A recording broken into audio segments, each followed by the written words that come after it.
She's clearly after your money, darling. Eleanor Blackwood's voice carried across the dining table with the precision of a surgeon's scalpel. I mean, look at her background. No family connections. That tiny apartment in the unfashionable part of town. What else could she possibly want from you? I maintained my practiced smile, the one I'd perfected over the past year of enduring the Blackwood family dinners. My fingers tightened imperceptibly around the stem of my wine glass, Chateau Margaux 2005, a bottle worth more than what Eleanor assumed was my monthly rent. The irony wasn't lost on me. Before we jump back in, tell us where you're tuning in from, and if this story touches you, make sure you're subscribed, because tomorrow I've saved something extra special for you. Mother, please. Daniel, my fiancé of 6 months, protested weakly. Sophia is right here. Eleanor's perfectly sculpted eyebrow arched as she turned her gaze directly to me. I'm simply concerned about my son's future. Surely Sophia understands that. Around the gleaming mahogany table sat the entire Blackwood clan, Eleanor and Richard, the patriarch and matriarch of what Boston society considered old money. James, Daniel's older brother, with his equally blue-blooded wife, Victoria, and Catherine, Daniel's younger sister, who, despite being the only Blackwood who showed me any genuine warmth, remained silent during these attacks. Richard cleared his throat, swirling his whiskey. What exactly do you do again, Sophia? Some sort of consultation work, wasn't it? Financial advisory, I corrected gently, the same answer I'd given him the previous 5 times he'd asked. I help clients manage their investments.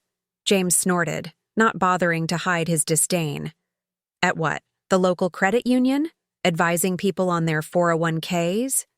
Daniel shifted uncomfortably beside me. Sophia's very good at what she does. I'm. Sure she is, Victoria chimed in, her voice dripping with innuendo. She certainly managed to invest herself quite successfully into the Blackwood portfolio. The crystal chandelier above us caught the light from my engagement ring, a family heirloom that Eleanor had reluctantly surrendered after weeks of passive-aggressive resistance.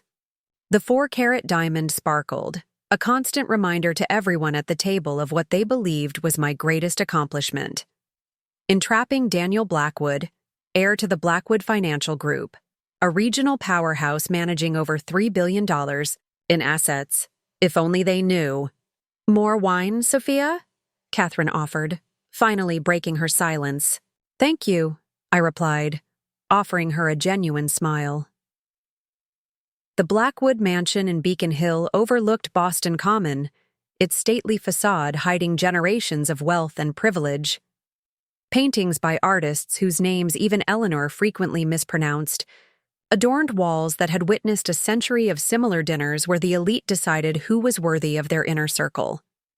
Preparing and narrating this story took us a lot of time, so if you are enjoying it, subscribe to our channel, it means a lot to us. Now back to the story. I'd been found wanting from the moment Daniel had introduced me, the mysterious woman from nowhere important who had somehow captivated their golden son. Daniel tells us you're planning quite the elaborate wedding, Eleanor continued, cutting into her filet mignon with precise movements. I do hope you realize the Blackwood name carries certain expectations. I'm aware, I replied, taking a sip of wine. Though I believe we're keeping it relatively intimate. 300 guests or so, Eleanor nearly choked. Intimate. The governor is attending, the senator. Not to mention half of Boston's financial community. This isn't some backyard barbecue. I felt Daniel's hand squeeze my knee under the table, his silent apology for his family's behavior. He meant well, my Daniel, even if his backbone had been systematically removed through 40 years of Blackwood conditioning. Speaking of the financial community, Richard interjected, his attention suddenly more focused. Have you heard the rumors about Horizon Capital? The table's atmosphere shifted, business apparently a welcome diversion from dissecting my inadequacies. What rumors? James leaned forward, instantly engaged. Word is they're being acquired. Very hush-hush, but apparently some silent investor has been buying up shares through various shell companies. The board is in panic mode. I took another sip of wine, hiding my expression. Horizon? Daniel frowned. They're one of our biggest competitors. Who would have the capital to acquire them outright? Richard shrugged. That's the million-dollar question, or rather the billion-dollar question. Whoever it is has managed to stay completely under the radar. Blackwood should be paying attention. If Horizon gets proper backing, they could give us serious trouble. I doubt it, James dismissed with the confident arrogance that defined him. They've always been second tier. New ownership won't change their fundamental weaknesses. Complacency is dangerous in finance, I commented quietly. 5 pairs of Blackwood. Eyes turned to me, as if surprised the family pet had suddenly spoken Latin. James recovered first, his laugh condescending.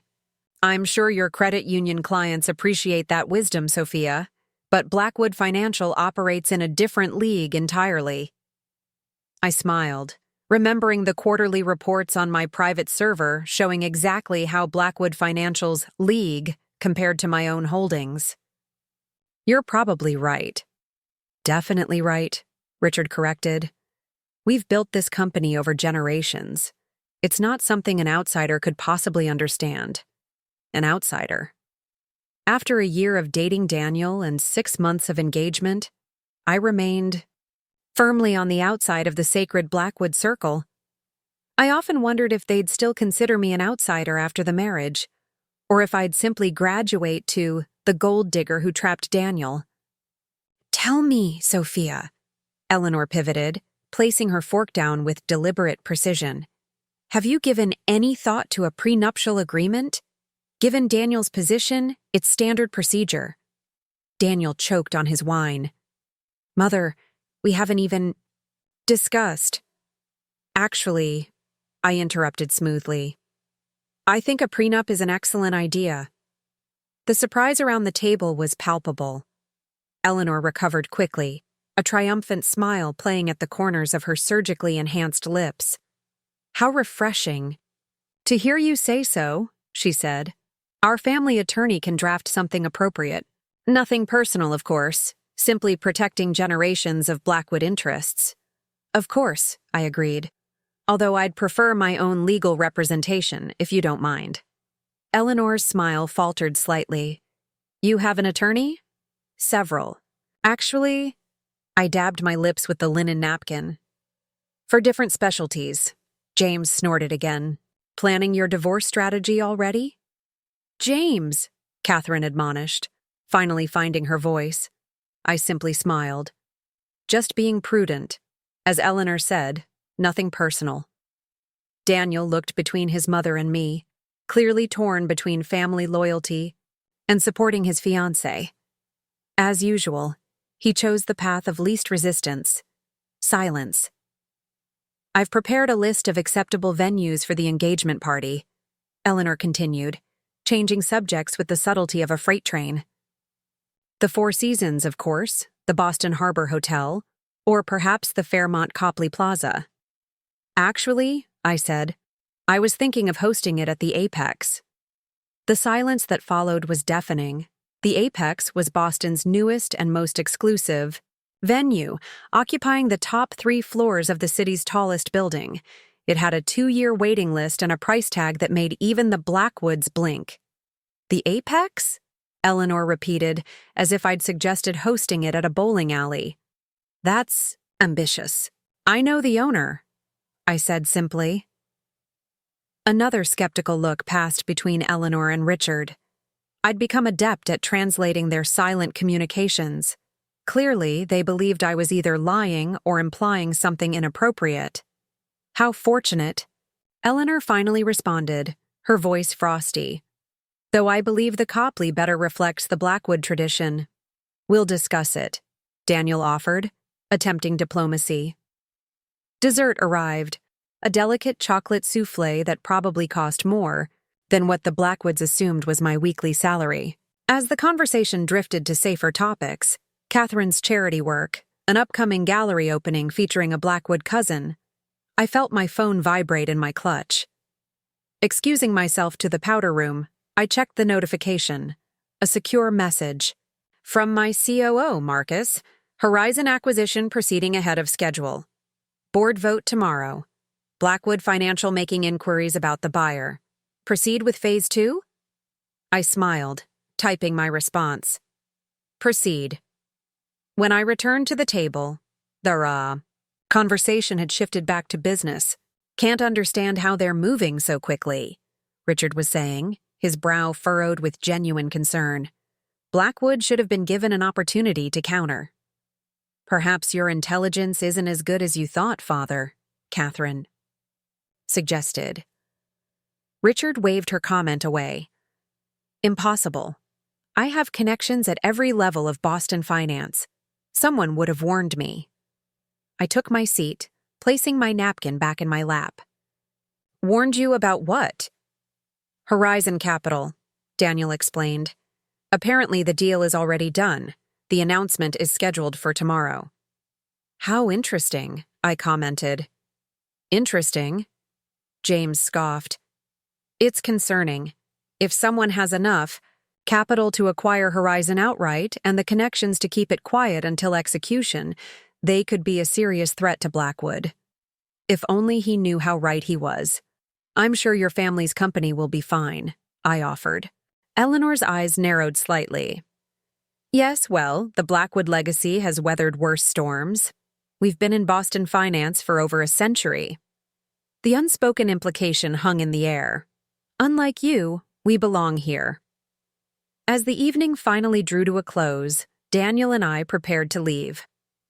The ritual of goodbye was as choreographed as the rest of the evening.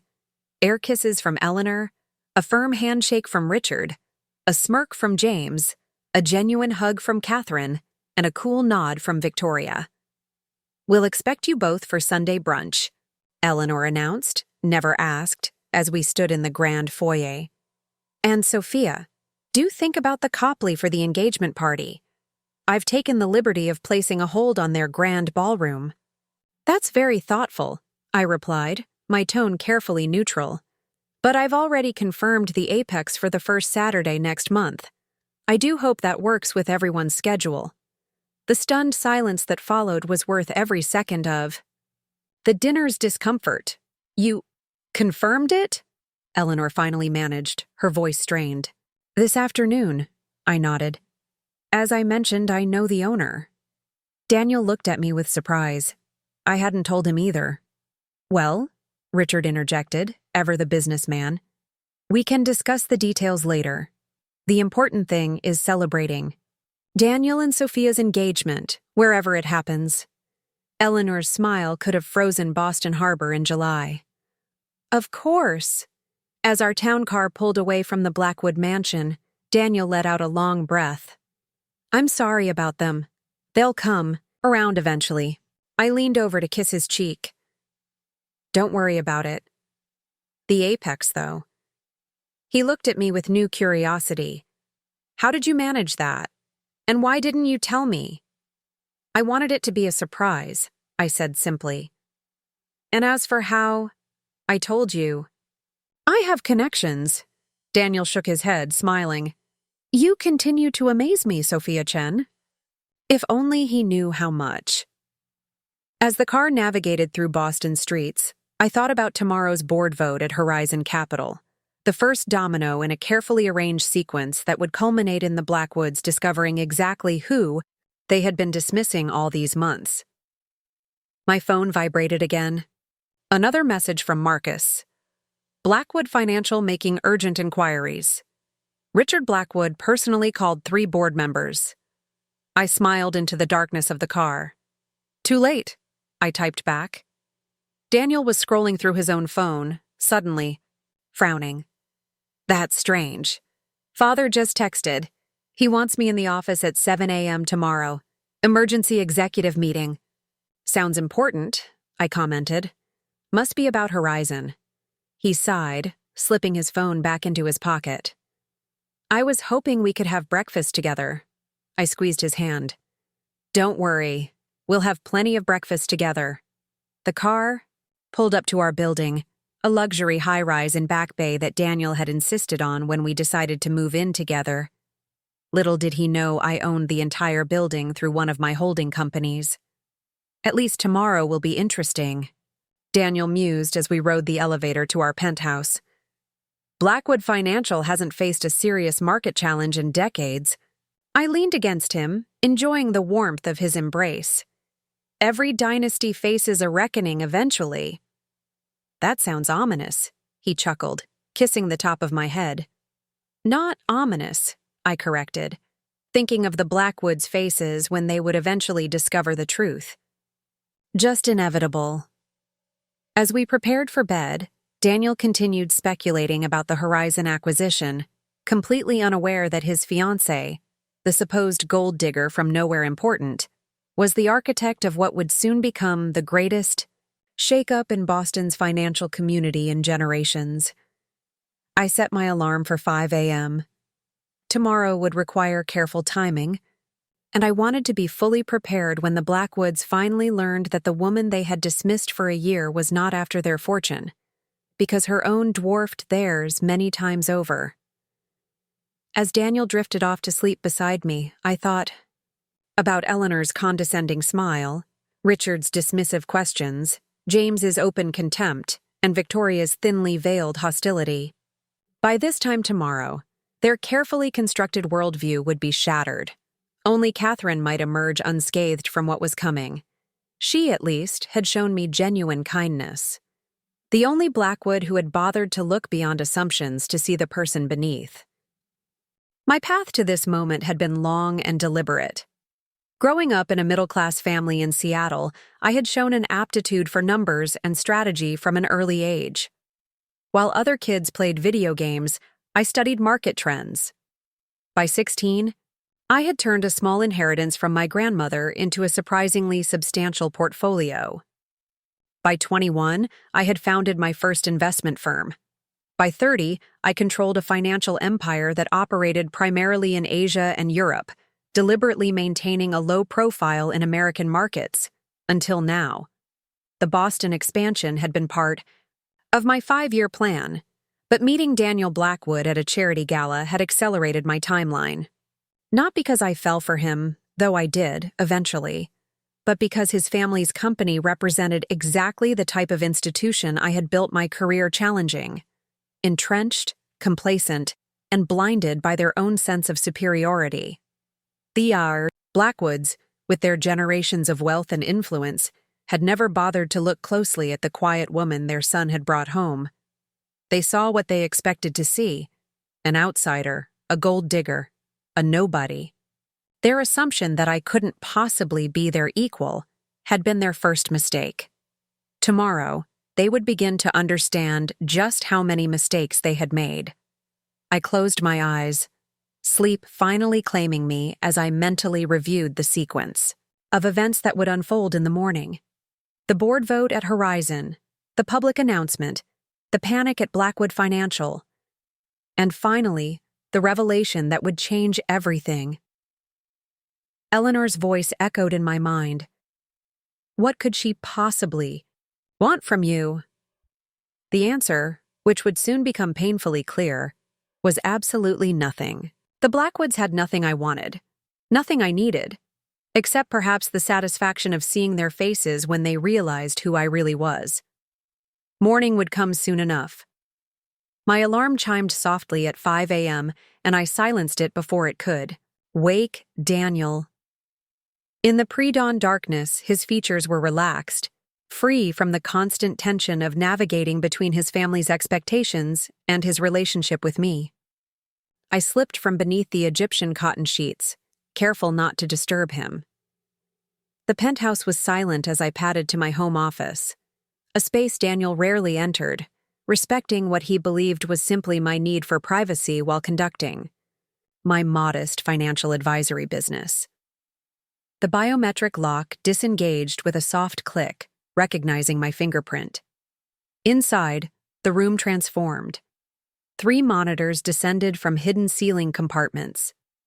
The seemingly decorative wall panel slid aside, revealing a secure workstation far more sophisticated than anything Blackwood Financial possessed.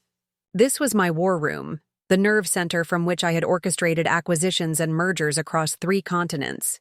Today would be my first major move on American soil. "System online, Ms. Chen," the soft voice of my AI assistant announced. "Secure connection established."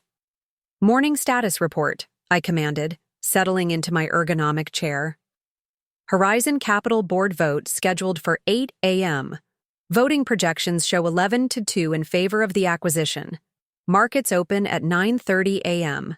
Announcement: prepared for 10 a.m. All preliminary SEC filings complete. Share price currently in pre-market trading up 4.2% on rumors.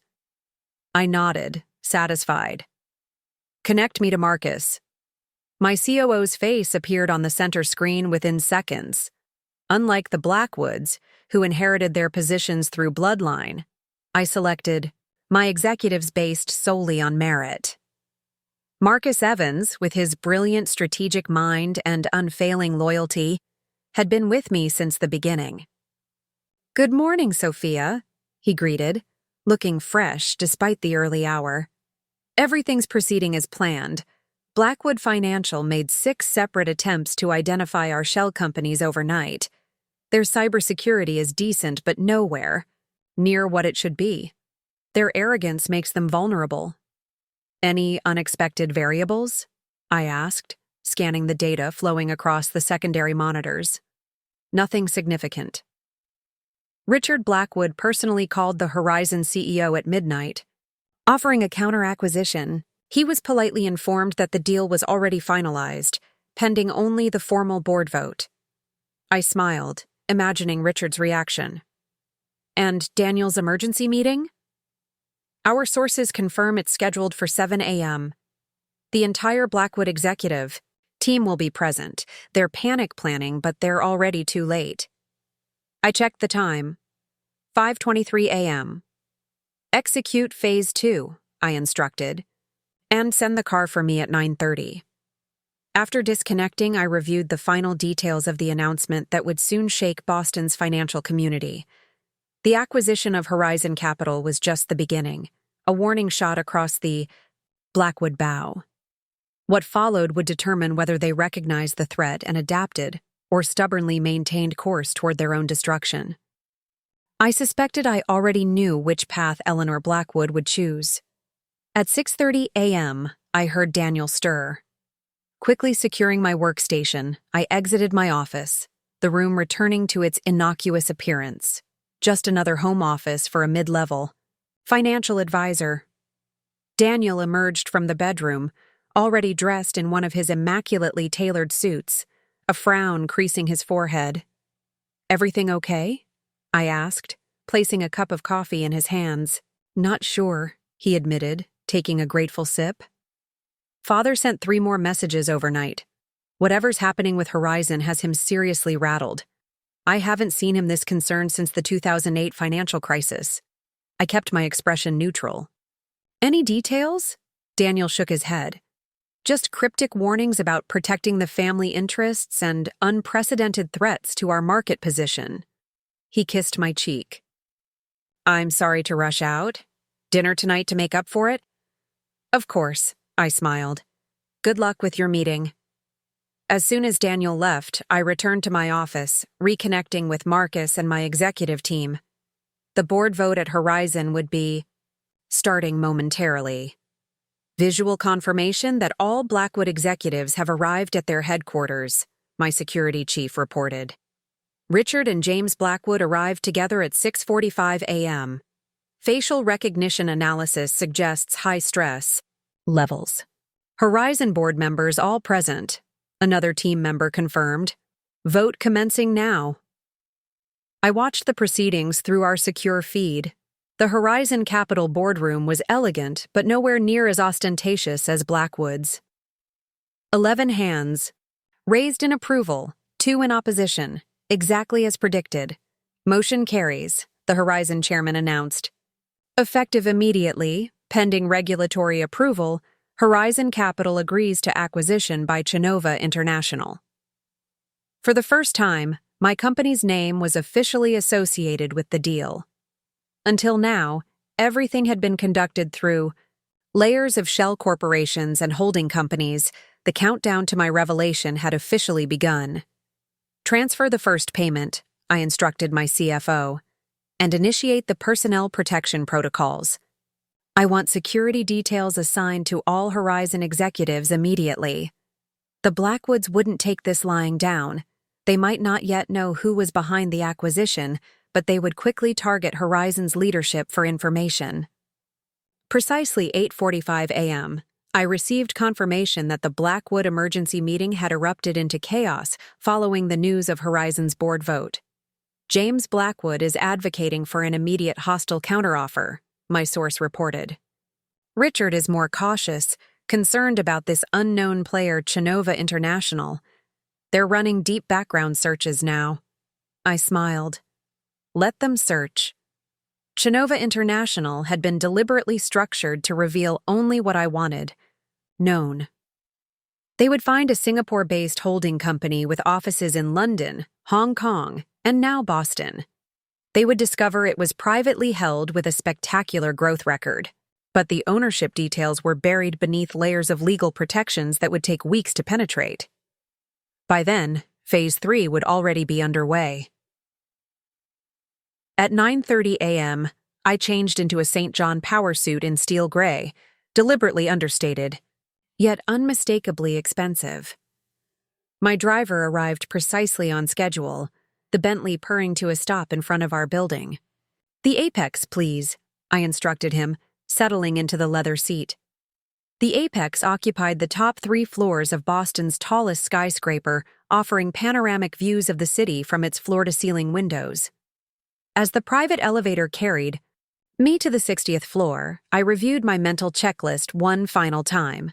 The owner, Jonathan Pierce, was waiting when I arrived. "Ms. Chen," he greeted me warmly. "Always a pleasure. The space is prepared exactly as you requested." "Thank you, Jonathan," I replied, following him into the main room.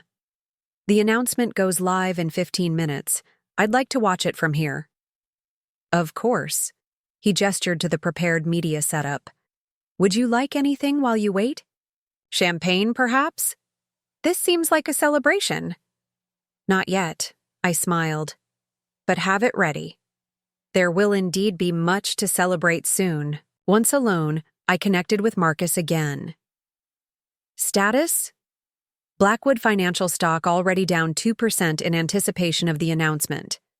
Their traders are trying to shore up the price, but the market senses blood in the water. Our PR team is standing by for the 10 a.m. release. I nodded. And Phase 3 preparations? On schedule. The offers are prepared for distribution this afternoon. Legal has reviewed everything twice. Excellent.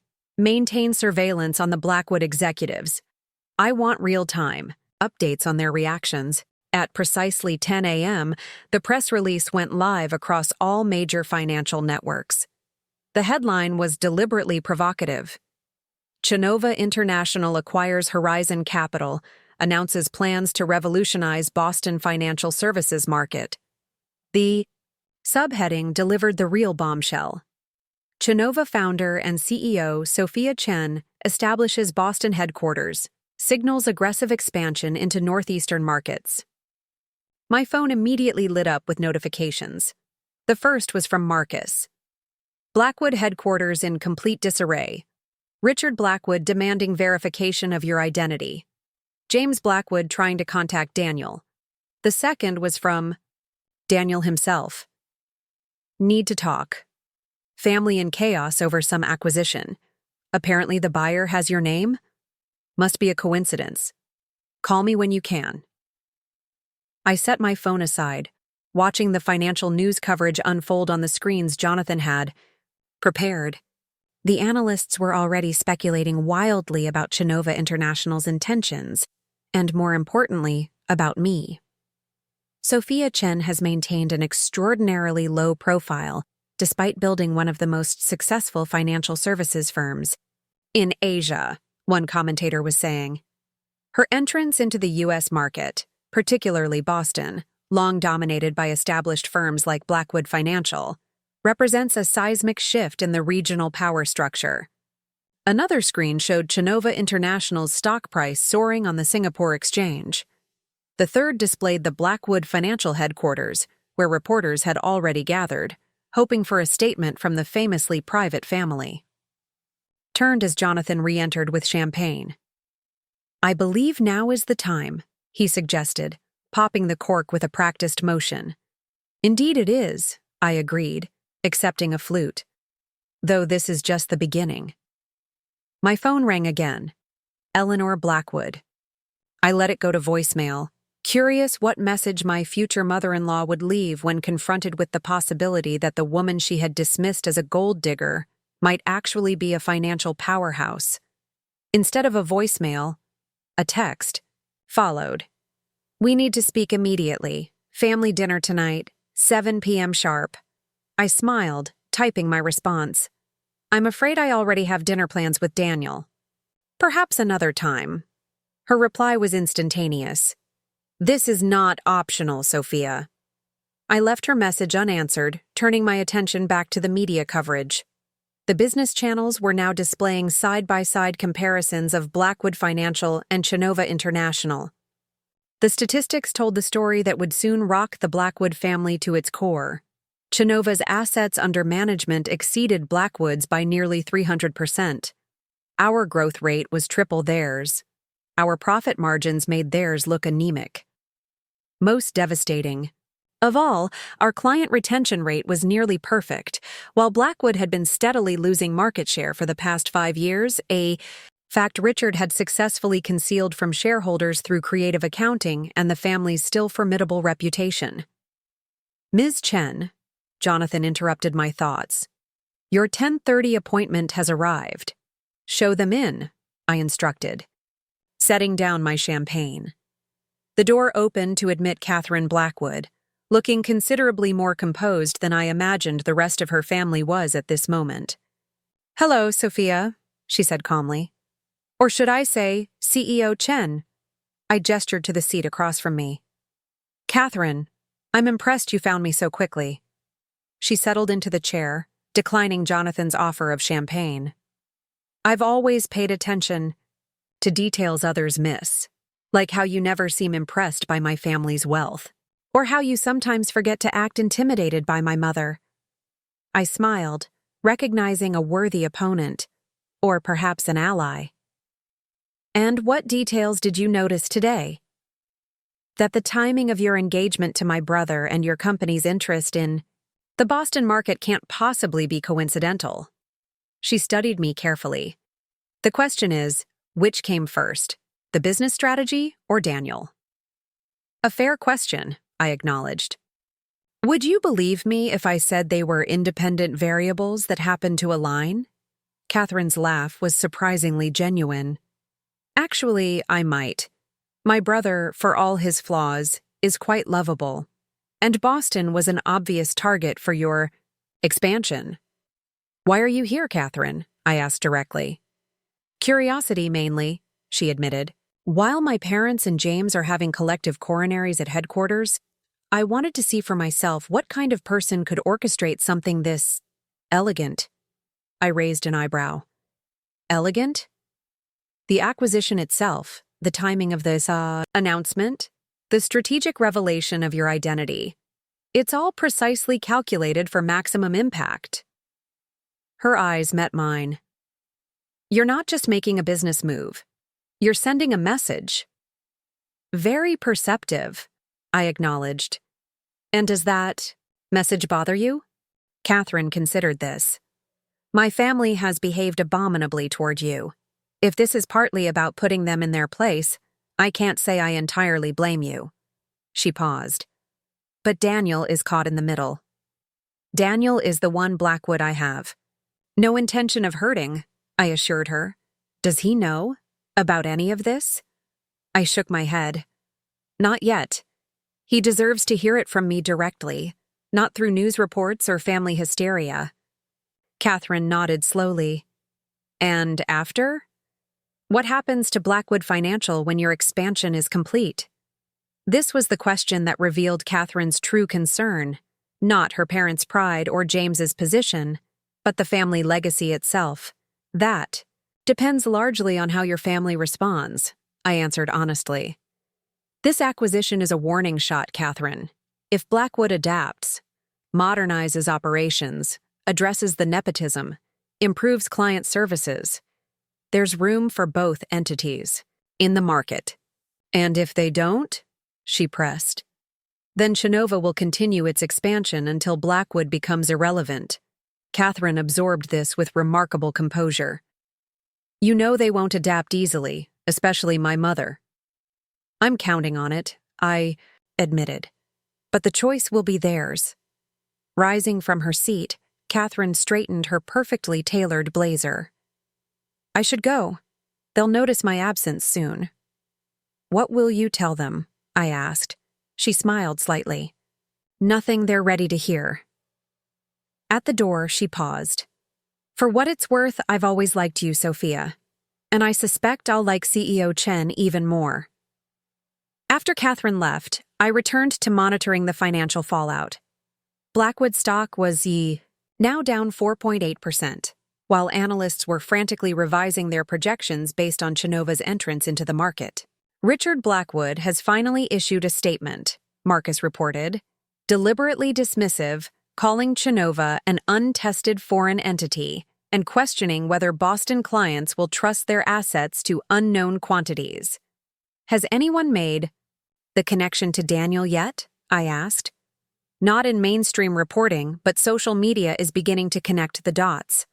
Someone posted photos from the charity gala where you two met.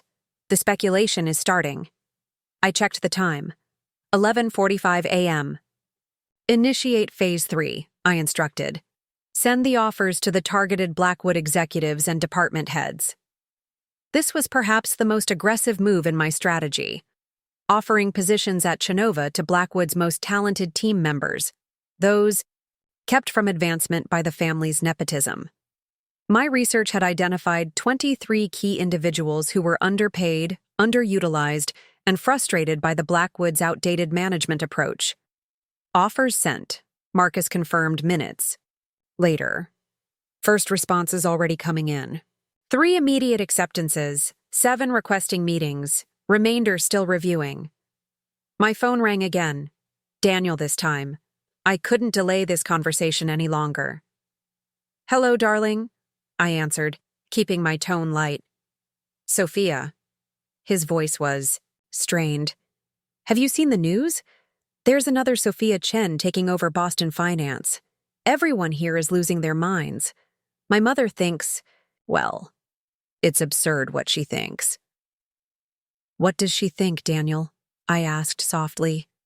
The pause that followed contained multitudes. I could almost hear the gears turning as he processed my question, the implication in my tone. Sophia, he finally said, his voice dropping to a whisper. Tell me you're not the Sophia Chen who just acquired Horizon Capital. I think we should talk in person, I replied. Can you meet me at the Apex? Another long pause. You're at the Apex right now? Yes. Because you know the owner, he said slowly, the pieces finally connecting. Because you're Sophia. Who are you? I'm the woman who loves you, I answered truthfully. The rest is just context. Will you meet me? I heard him exhale sharply. I'll be there in 20 minutes. After ending the call, I turned to the wall of windows overlooking Boston. Somewhere below, the Blackwood family was scrambling to understand what had happened, to develop countermeasures against a threat they hadn't seen coming. They were still operating under outdated assumptions, still believing their family name would shield them from market realities. They would learn otherwise soon enough. My reflection in the glass looked back at me, poised, confident, ready. The mask of the humble financial advisor was gone, replaced by the woman I truly was, Sophia Chen, CEO of Chova International, and the architect of the Blackwood family's reckoning. In 20 minutes, Daniel would arrive, forcing me to answer the most important question. Did he fall in love with the woman behind the mask, or only the mask itself. And in a few hours, I would finally confront the entire Blackwood family, not as an outsider seeking acceptance, but as the most powerful person in the room. The champagne tasted particularly sweet as I waited for Daniel's arrival, watching Blackwood Financial's stock continue its steady decline. The private elevator chimed, announcing Daniel's arrival. I set down my champagne flute and turned toward the doors, unsure what version of my fiancé I would encounter, the supportive partner or the loyal Blackwood son. When the doors slid open, Daniel stood perfectly still, his expression unreadable. He was still in his morning suit, though his typically immaculate appearance had suffered. His tie was slightly askew, his hair disheveled as if he'd been running his hands through it repeatedly, a nervous habit I'd noticed early in our relationship. "Daniel?" I said softly. He stepped into the room, eyes moving from me to the panoramic views, then to the media setup still displaying financial news coverage of the acquisition. Blackwood Financial stock had dropped another percentage point in the 20 minutes since our call. "It's true," he said finally. Not a question, but a realization. "Yes." He moved to the windows, staring out at Boston, his city, his family's domain for generations, now suddenly transformed by my presence. "All this time," he said, his back still to me, "while my family treated you like an outsider, while my mother questioned your intentions, while James made those condescending remarks about your modest career." "Yes," I acknowledged again. He turned to face me. "Why the deception, Sophia? Why not just tell me who you really were?" There it was, the question I'd anticipated, yet still found difficult to answer. I gestured toward the seating area, and he reluctantly joined me, maintaining a careful distance on the sofa. "When we met at the charity gala," I began, "I had no intention of becoming involved with you. It was a business decision to attend, to observe Boston's financial elite up close before Chova made its move into the market. So I was what? Market. Research?" His voice held an edge I rarely heard. "No," I countered firmly. "You were unexpected. You approached me, remember? You were charming and genuine in a room full of pretense. You asked about me, the real me, not about my connections or my net worth." His expression softened slightly at the memory. "You told me you were a financial advisor." "I am," I smiled faintly. "I just didn't specify the scale. By the time I realized there might be something real between us, it had become complicated." "Complicated," he repeated, "because of my family name." "Partially," I admitted. "After I met your parents, after that first dinner where Eleanor made it abundantly clear what she thought of me." "You should have told me then," he interrupted. "I would have defended you. I would have made them understand." I laughed softly, without humor. "Would you, Daniel? Would you really have stood against your family, against generations of Blackwood expectations, for a woman you'd just started dating?" He opened his mouth to protest, then closed it again, honesty winning over defensiveness. "Exactly," I continued. "And even if you had, they wouldn't have believed you. They would have assumed I was manipulating you, using my wealth to entrap the Blackwood heir. So instead, you let them believe the opposite, that you were after our money." "It was simpler," I acknowledged, "and it revealed their true characters, how they treated someone they believed had nothing to offer them financially." Daniel stood abruptly, pacing toward the windows again. "This is about my family then, not just business, but personal." "It's both," I said honestly. "Chova's expansion into Boston makes perfect strategic sense. Horizon Capital was undervalued and positioned for acquisition regardless of my relationship with you. But the timing? The public announcement?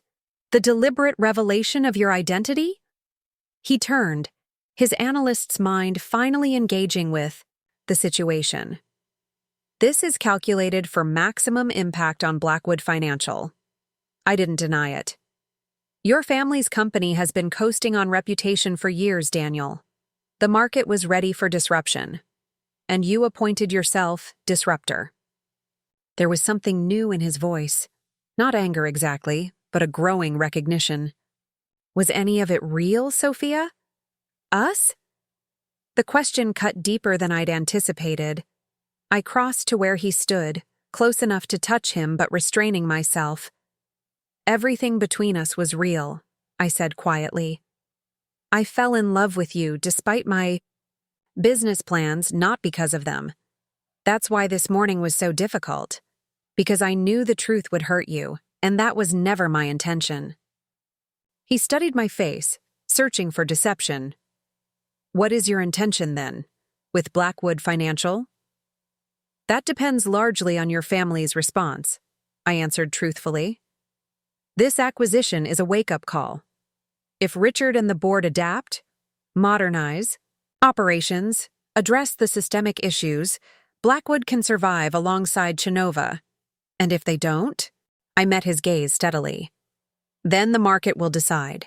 My responsibility is to my shareholders, my employees, and my clients, just as your father's should be to his. Daniel laughed suddenly, a strange, strained sound. God, my mother must be apoplectic, the gold digger turning out to be a shark. I prefer strategic competitor, I corrected with a small smile. How big is Chova exactly? He asked, professional curiosity momentarily overriding personal confusion. I nodded toward the media displays, where the statistics were still scrolling. 312 billion in assets under management, offices in 17 countries, over 8,000 employees worldwide. His eyes widened as he took in the numbers. That's more than triple Blackwood's holdings. Yes. And you built this yourself? No family dynasty? No inherited wealth? I started with $50,000 from my grandmother at 18, I confirmed. Everything else is strategic growth, carefully managed risk, and identifying opportunities. Others missed. Daniel was silent for a long moment, processing. When he finally spoke, his voice was quieter. You know, the irony is that my father would be impressed by that story if you weren't currently threatening his empire. His phone chimed with an incoming message. He glanced at it, grimacing. Speaking of family, my mother has sent 7 increasingly frantic texts. The last one says, and I quote, "If that woman is who we think she is, you need to come home immediately. Family emergency meeting." What will you tell her? I asked. Daniel looked at me, his expression complicated. I don't know. Yet? I'm still trying to reconcile the Sophia I fell in love with and the CEO who just upended Boston's financial landscape. He paused. I need time to think. I understand, I said, though the distance growing between us ached more than I'd expected. For what it's worth, they're the same person. I just showed your family what they were prepared to see. He nodded distractedly, then gestured toward the door. I should go. They're waiting, and I need to process this. As he moved to leave, I called after him. Daniel, whatever you decide, the engagement party is still on at the Apex. I hope you'll be there. He paused at the elevator. That's in 10 days. Yes. You think this will all be resolved by then? I think by then, I said carefully, everyone will have shown their true colors, including me. Including you. The elevator doors closed on his troubled expression, and I was alone again. I hadn't expected this confrontation to be easy, but the pain in Daniel's eyes had affected me more than anticipated. For the first time, since initiating this plan, I felt a flicker of doubt. My phone buzzed with a message from Marcus. Blackwood Financial Emergency Board meeting called for 2 p.m. All family members summoned. The doubt vanished, replaced by resolve. I had known from the beginning that challenging the Blackwoods would have personal consequences. If Daniel truly loved me, he would understand eventually. If not, I pushed the thought aside, turning my attention back to business. Status report on the executive offers, I requested. 8 confirmed acceptances now, including Blackwood's head of Asian markets and their top 3 portfolio managers, Marcus replied. James Blackwood has apparently discovered the exodus and is offering counter-incentives. Too little, too late, I murmured. I checked the time, 12:30 p.m. The financial day was still young, and Phase 3 was unfolding precisely as planned. By close of business, Blackwood Financial would have lost not just market value, but key personnel, the talented individuals the family had consistently undervalued and underpaid. Prepare the car, I instructed my assistant. I'll be returning to the penthouse to change before this evening's events. The drive back to the building Daniel and I shared was quiet, giving me time to reflect on our confrontation. His reaction had been understandable: shock, confusion, a sense of betrayal. But beneath those emotions, I had detected something else: a reluctant admiration. Daniel was a businessman himself, after all. He recognized strategic brilliance when he saw it, even when it came at his family's expense. That flicker of professional respect might be the foundation on which we could rebuild our personal relationship, if he chose to. At the penthouse, I selected my outfit for the evening with particular care: a Valentino dress in deep burgundy, elegant yet undeniably powerful. Eleanor had once remarked that the color was too bold for someone of my position. Tonight, the irony of that statement would be complete. As I was finishing my preparations, my secure phone chimed with an alert, an incoming call from Richard Blackwood himself. Interesting. I hadn't expected direct contact quite this soon.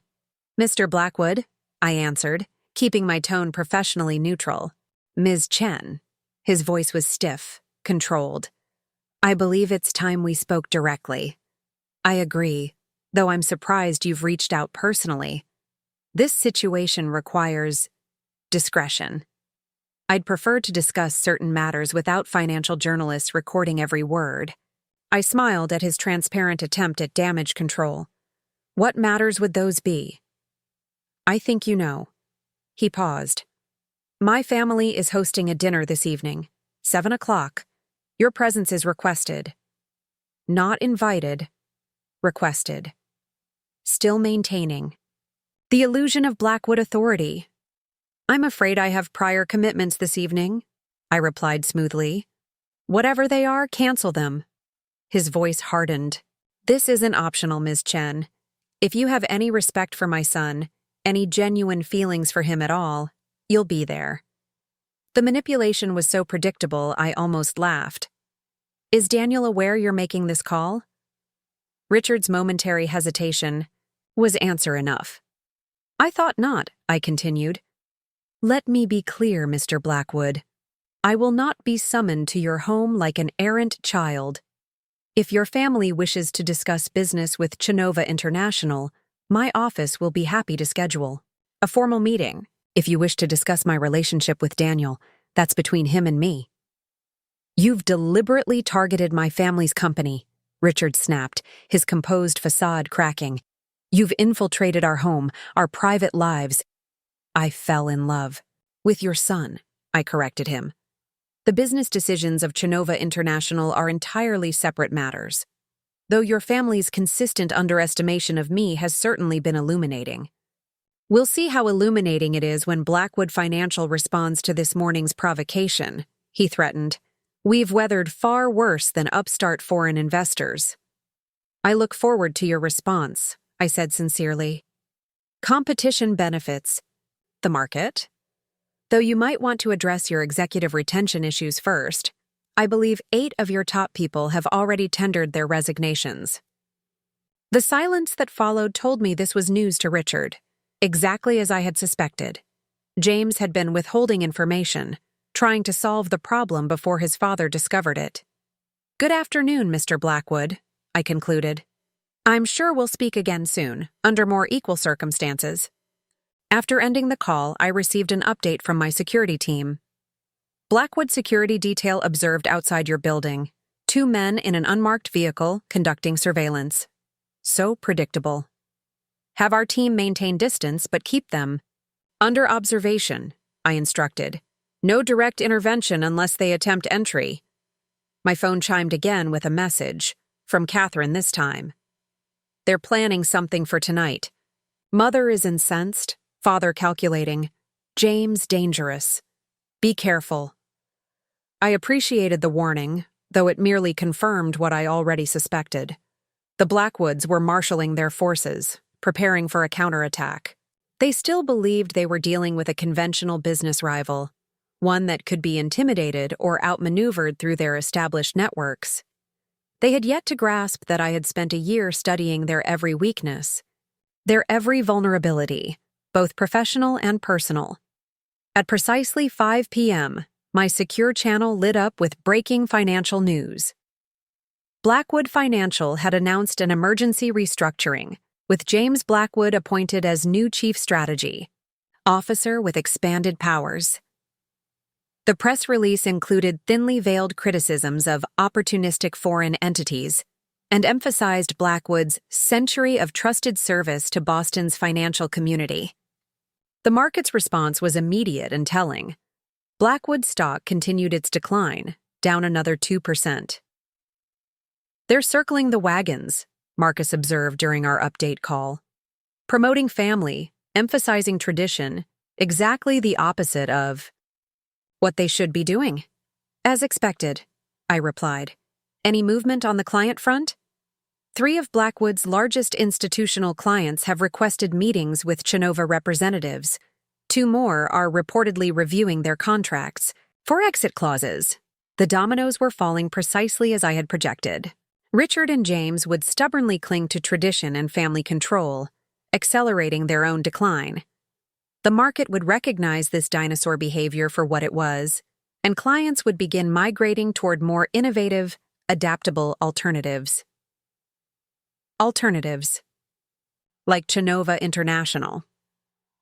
At 6:30 p.m., another message arrived from Daniel, the first since our meeting at the Apex.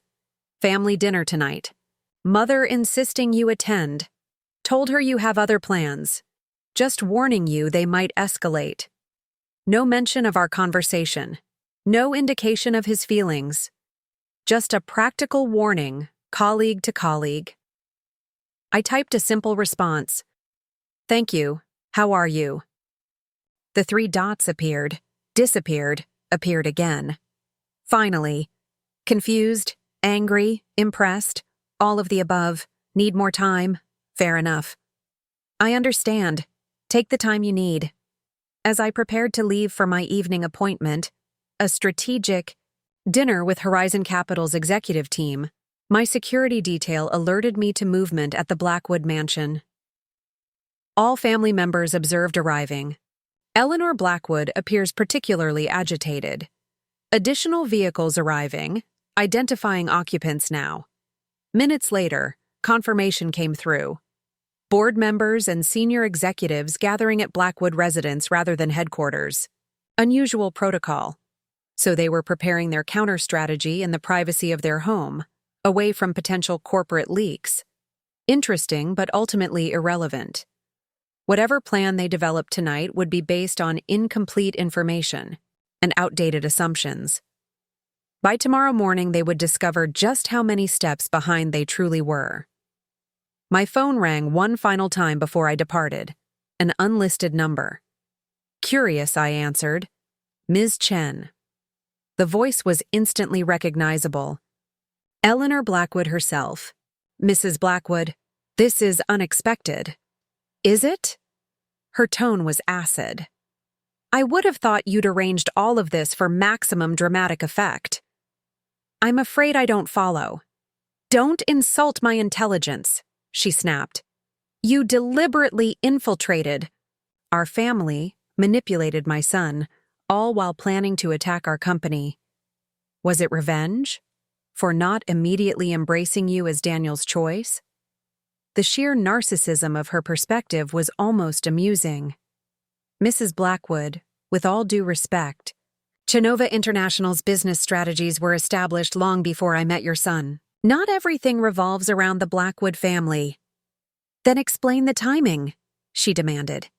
Explain why you maintained this charade for a year, allowing us to believe you were a gold digger? I finished for her. That was your assumption, Mrs. Blackwood, not my deception. At no point did I ever claim financial hardship or pursue Daniel for his money. You saw what you expected to see. You deliberately misrepresented yourself. Did I? Or did you simply never bother to ask the right questions? Too busy warning Daniel about my supposed designs on the Blackwood fortune to wonder why I never seemed impressed by it. Her sharp intake of breath suggested the barb had landed. Whatever game you're playing, this isn't a game, I interrupted, my tone hardening. This is business. Chova International has identified Boston as a growth market, and we're proceeding. Accordingly, the fact that I fell in love with your son is a separate matter entirely. You expect me to believe that? That this is all just a coincidence? What I expect, Mrs. Blackwood, is professional courtesy and personal respect, neither of which your family has demonstrated over the past year. Now, if you'll excuse me, I have a dinner engagement. This isn't over, she warned before I could end the call. The Blackwoods have weathered far worse threats than you, Ms. Chen. We have connections you can't begin to imagine, influence in circles you'll never access. Perhaps, I acknowledged, but the market doesn't care about connections or influence if the fundamentals aren't sound, and Blackwood Financial's fundamentals haven't been sound for some time. How dare you— Good evening, Mrs. Blackwood. I'm sure we'll speak again soon, perhaps at the engagement party. I ended the call before she could respond, turning to the window as my security team signaled it was time to depart.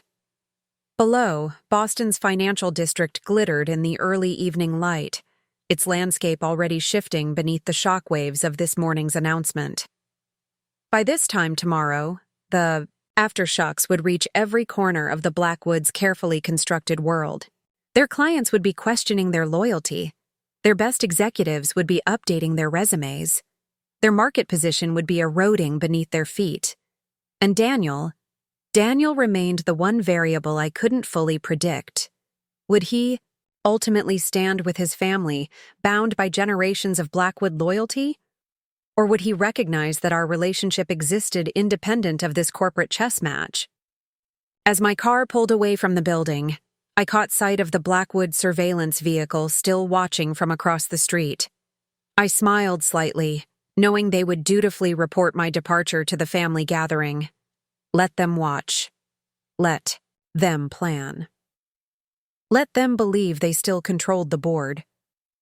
The game had advanced far beyond their understanding, and tomorrow would bring moves they hadn't even begun to anticipate. Phase 4 was already in motion.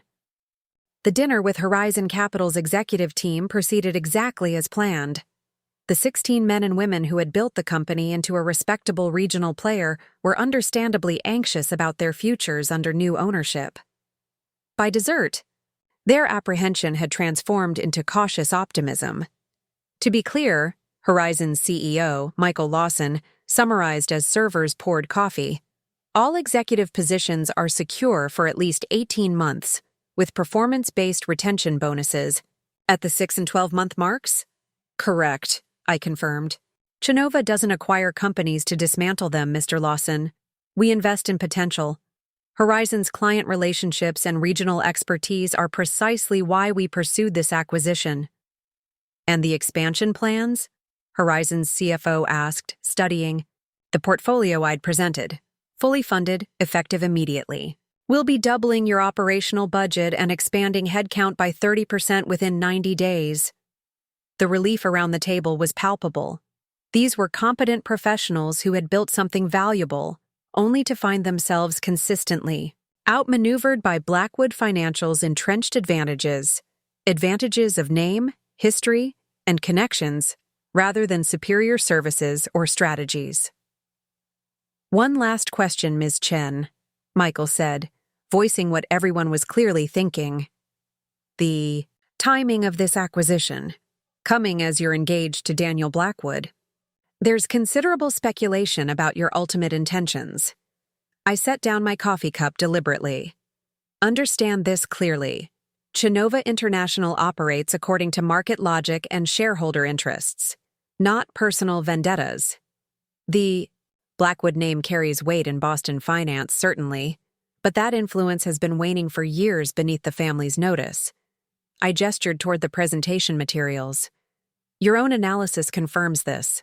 Blackwood has lost market share for 5 consecutive quarters, while maintaining the region's highest fee structure and lowest innovation metrics. They were vulnerable regardless of my personal connections. So, this isn't about them specifically? Michael pressed, unconvinced. I smiled slightly. Let's say rather that their particular weaknesses aligned perfectly with our expansion strategy. Now, shall we discuss the integration timeline? By the time dinner concluded at 9:30 p.m., the Horizon team had transformed from acquisition targets to enthusiastic allies. They understood what Chova offered, not just security, but opportunity. The resources to challenge Blackwood Financial directly, backed by an organization that valued performance over pedigree. As my car navigated Boston's evening traffic, Marcus provided updates through my secure line. Blackwood family meeting still in progress, he reported. Our sources indicate significant disagreement between Richard and James over response strategy, Eleanor apparently advocating for some kind of personal approach through Daniel. Of course she is, I murmured. Any word from Daniel? Nothing direct, but his car left the Blackwood residence approximately 30 minutes ago, heading not toward your penthouse but toward his personal apartment. The apartment Daniel had maintained but rarely used since moving in with me. His private retreat when family pressure became too intense. The fact that he'd gone there tonight rather than home spoke volumes about his state of mind. Understood. What about the surveillance? Blackwood security still maintaining position outside your building. We've established counter-surveillance. There's also increased activity at Blackwood Financial headquarters. Lights on in the executive suite despite the late hour. I nodded, unsurprised. They're preparing for tomorrow. Anything else? Catherine Blackwood made a series of calls after leaving the family meeting early. We're tracing the recipients now. That was interesting. Catherine's early departure suggested disagreement with whatever strategy the family had developed. Keep me informed of any significant movements, I instructed, and prepare the contingency materials for tomorrow. I have a feeling James will be more aggressive than anticipated. At the penthouse, I found flowers waiting. Roses, Daniel's customary apology offering after family tensions erupted. The card was brief. Need more time. Staying at my place tonight. I'm sorry. I placed the card aside, touched by the gesture. Even as I recognized its inadequacy, the comfortable pattern we'd established, Daniel retreating after family confrontations, then returning with flowers and apologies, no longer fit our new reality. This wasn't just another dinner where Eleanor had made thinly veiled insults or James had condescended. This was fundamental. Daniel wasn't just choosing between his fiancée and his family now. He was choosing between two competing visions of his future, the comfortable, predetermined path of Blackwood legacy or the uncertain road with a woman whose power and influence exceeded his own. I changed into more comfortable clothes and reviewed the material for tomorrow's Phase 4 implementation. The legal documents were impeccable, the timing precise, the market impact calculated to maximize pressure while remaining within regulatory boundaries. At midnight, my secure line chimed with an unexpected alert. Incoming call.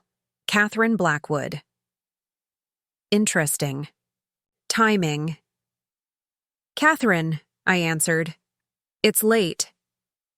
For both of us, she replied, her voice low. I'm taking a risk contacting you directly, but you should know what they're planning. Go on. James convinced father to authorize extreme measures.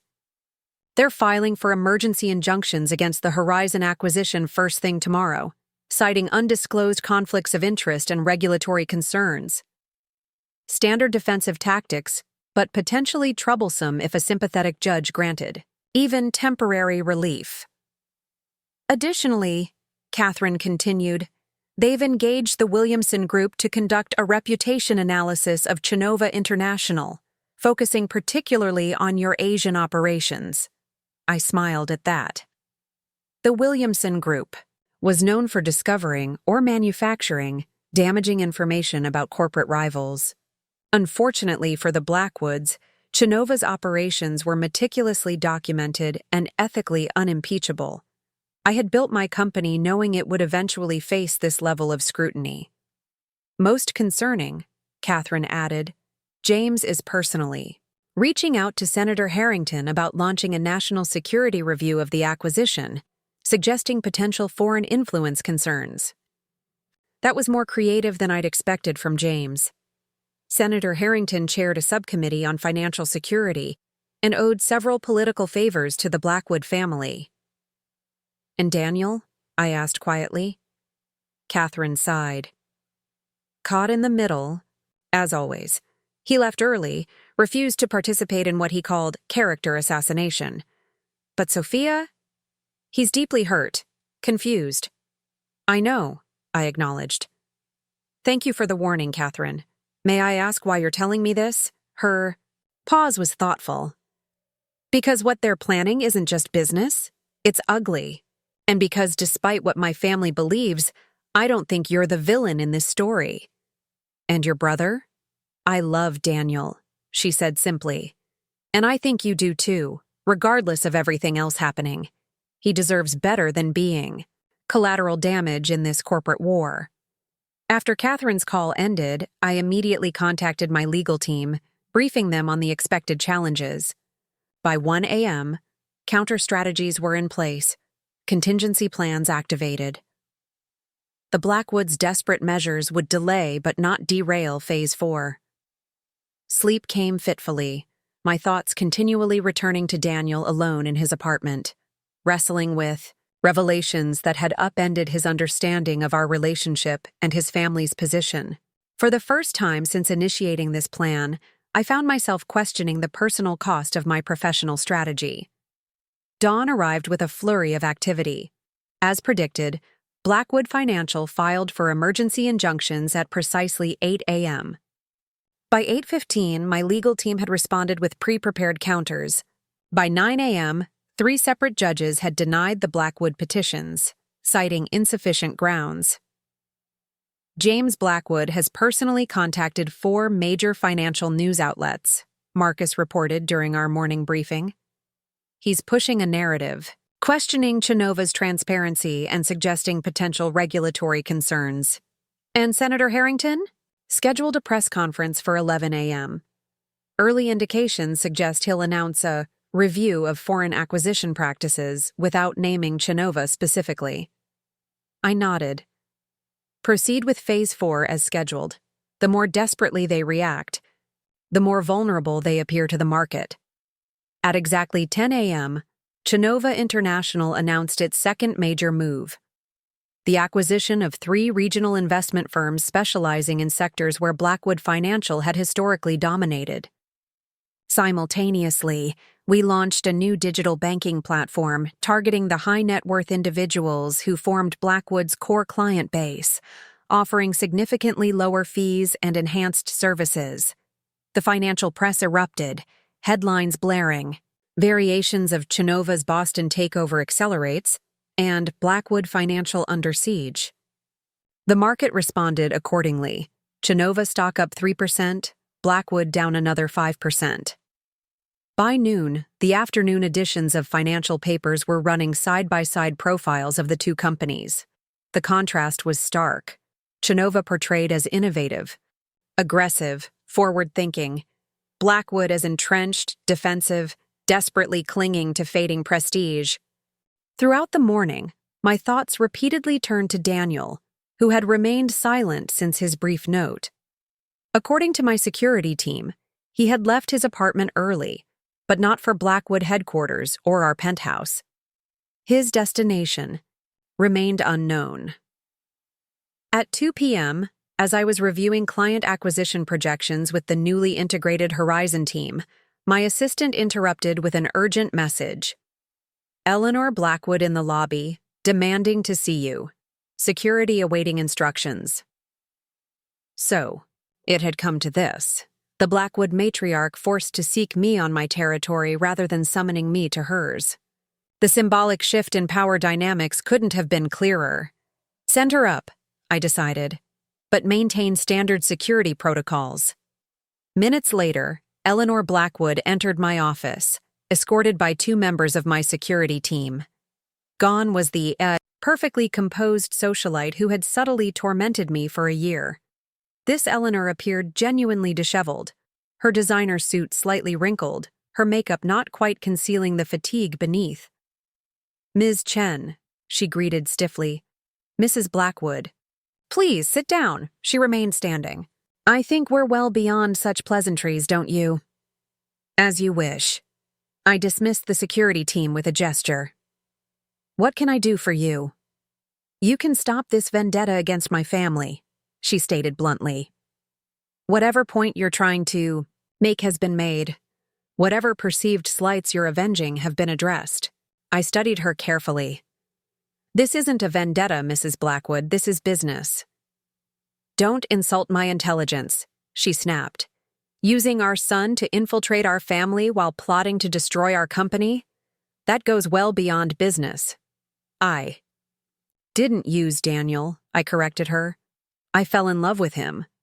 The fact that his family treated me with consistent condescension for a year is entirely separate from Chova's business strategies. So it's mere coincidence that you're systematically dismantling everything the Blackwoods have built over generations. Not dismantling, I countered. Competing. There's a difference. Blackwood Financial could have adapted, modernized, recognized the changing market.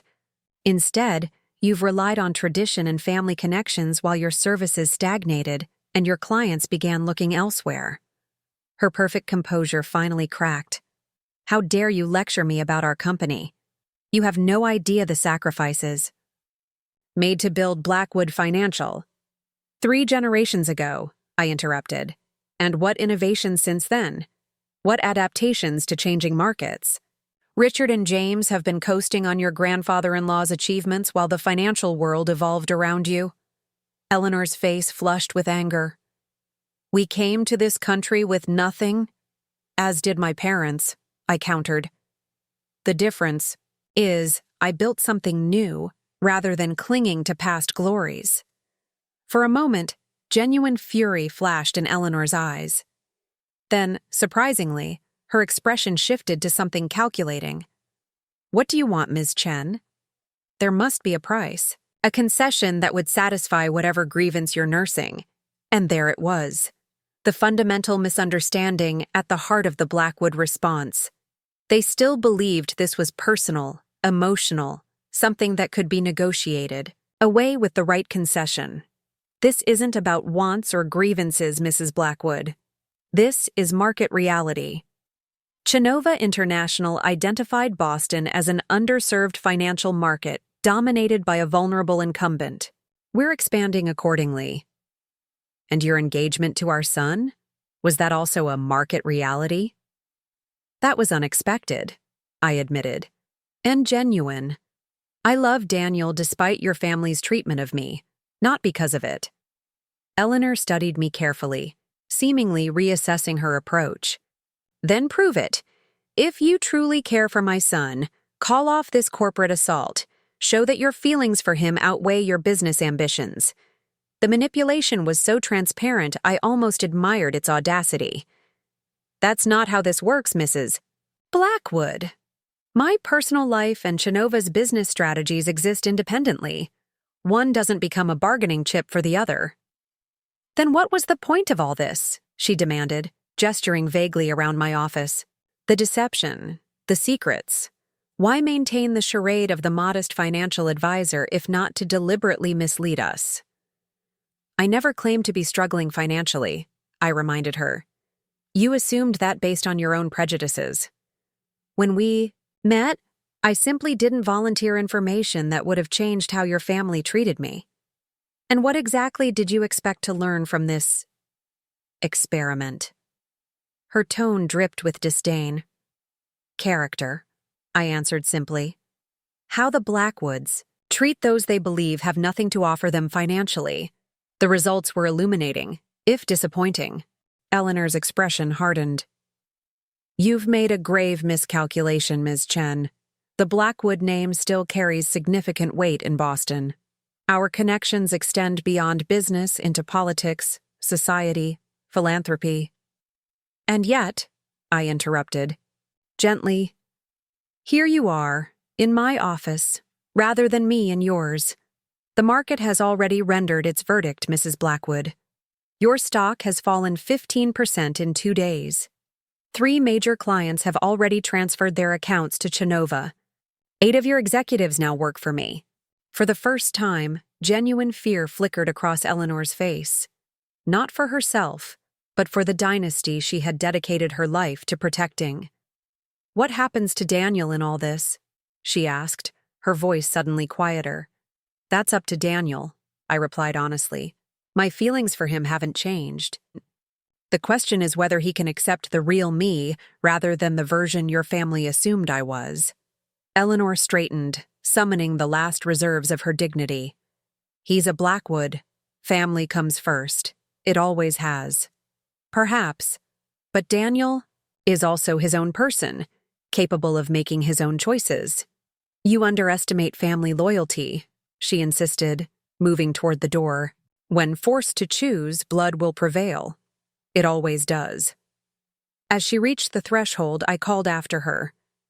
Mrs. Blackwood, one last thing. She paused, not turning back. The prenuptial agreement you insisted upon? I've instructed my lawyers to make it exceedingly generous. To Daniel. In the event our marriage doesn't proceed, he'll retain the penthouse, the summer house in Nantucket, and a settlement that would ensure his financial independence from Blackwood Financial. Just so you know where things stand.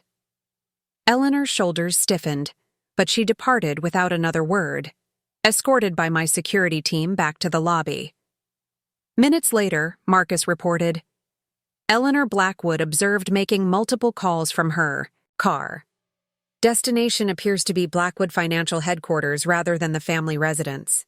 I nodded, unsurprised. Monitor the situation. I expect increased activity within the hour. Sure enough, by 3 p.m., Blackwood Financial had called an emergency press conference. Richard Blackwood himself appeared before the cameras, announcing a strategic restructuring and modernization initiative designed to better serve our valued clients in an evolving marketplace. Too little, too late. The market recognized desperate damage control when it saw it. Blackwood stock continued its decline despite the announcement. At 4 p.m., as financial markets prepared to close, my secure line chimed with an incoming call from an unexpected source. Daniel. Daniel, I answered, trying to keep my voice neutral despite the sudden acceleration of my pulse. We need to talk, he said simply.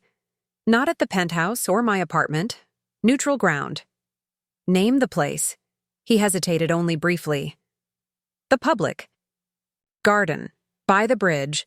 In 30 minutes. I'll be there. As my security team prepared for the meeting, Marcus provided one final update before markets closed. Blackwood Financial ending the day down 18% from Monday's opening. Board members reportedly calling for emergency weekend session. 3 additional executives have submitted resignations. The Blackwood financial empire was crumbling faster than even I had projected. The question now was whether my personal future with Daniel would become collateral damage. The car ride to Boston Public Garden passed in thoughtful silence. After Eleanor's visit, I found myself genuinely uncertain about Daniel's decision. Would the Blackwood heir ultimately side with family tradition, or embrace a future that defied generations of expectations? Security cleared the area discreetly. As I approached the bridge where we had first kissed nearly a year ago, Daniel was already waiting, gazing out at the water, his expression unreadable. As I drew nearer, he turned to face me. The man I had fallen in love with despite my better judgment, despite my business plans, despite everything that logic dictated. Daniel, I said softly. Sophia. His voice revealed nothing of his decision. Or should I call you CEO Chen now? The moment of truth had arrived. Whatever happened next would determine not just our personal future, but the final shape of the transformation I had set in motion across Boston's financial landscape. "Just Sophia is fine," I answered, stopping a few feet away from him.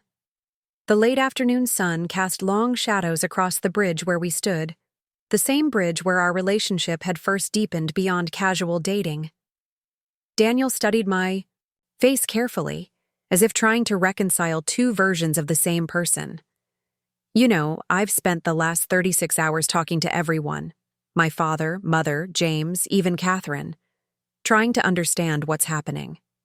Trying to understand you." "And what did they tell you?" I asked quietly. "Exactly what you'd expect. That you manipulated me, used me to gain inside information, plotted against my family while pretending to love me." He shook his head. But Catherine said something different. She said I should ask myself one question. "In the entire time we've been together, have you ever actually lied to me?" I held his gaze steadily. "And your answer?" "That's why I'm here." He gestured to the bench nearby. "I made a list of every conversation we've ever had about your work, your background, your finances, every single one. And I realized something remarkable. We sat side by side, not touching, but closer than we had been since the revelation. You never claimed to be struggling financially," he continued. "You never pretended to be impressed by my family's wealth. You never once acted intimidated by my mother, though you let her believe you were. You told me you were a financial advisor, which you are, just on a scale none of us bothered to imagine. I showed your family exactly what they expected to." "See?" I acknowledged. "But with you, Daniel, I tried to be as honest as circumstances allowed. Why not completely honest? Why not tell me who you really were from the beginning?" This was the question I'd been dreading, because the answer risked everything. "When we first met," I began carefully, "Chova was already planning its Boston expansion. The acquisition targets were identified, the strategy mapped out. Then suddenly, there you were, the Blackwood heir himself, showing interest in me. So it was suspicious timing," he concluded. "From a business perspective, absolutely. I kept you at arm's length initially, worried about exactly the complications we're now facing. But you were—" I smiled faintly at the memory. "Persistent. I remember." The ghost of a smile crossed his face, too. "3 dinner invitations before you said yes. By the time I realized my feelings for you were genuine, I was caught in an impossible situation. Tell you everything and risk you believing I'd targeted you for business reasons? Or maintain the separation between personal and professional until the expansion was public? So you chose the latter," he said, his tone unreadable. "I did, and then your family made everything infinitely more complicated." Daniel winced. "They were horrible to you. They treated me exactly as they treat anyone they believe is beneath them socially or financially," I corrected, which was actually valuable information. It confirmed everything my market research had suggested about how Blackwood Financial operated: the entitlement, the complacency, the assumption of superiority without the performance to justify it. "So it became a test," Daniel said quietly. "Of them. Of me. Not intentionally," I insisted. "But yes, eventually I recognized it as an unplanned experiment. How the Blackwoods treat those they consider inferior versus equals. The results were instructive. And me? Was I part of this experiment too? This was the moment of truth, the question that would determine everything between us. "No," I answered firmly. "My feelings for you have been real from the beginning, Daniel. Complicated by circumstances, certainly, but genuine. I fell in love with you despite my business plans, not because of them." He was silent for a long moment, gazing out at the water where swan boats drifted peacefully, oblivious to the corporate warfare and personal drama unfolding nearby. "You know what I realized last night?" he finally said. "That I've never actually seen you in your element before. The woman in the board meetings, making acquisitions, leading a global company. That Sophia has been hidden from me completely." "Not hidden," I countered gently. "Just not relevant to our personal relationship." "But it is relevant," he insisted. "It's a fundamental part of who you are." I fell in love with an incomplete picture, Sophia. The question is whether I can love the complete one. My heart constricted painfully. "And your answer?" Instead of responding directly, he asked, "What happens now? With Blackwood Financial? With my family's company?" "That depends largely on how they respond," I answered honestly. "If Richard and James recognize the need for genuine modernization rather than cosmetic changes, if they address the systemic issues we've identified, Blackwood could stabilize, adapt, survive alongside Chova. And if they don't, then market forces will decide their fate. It won't be personal, Daniel. It will be business reality."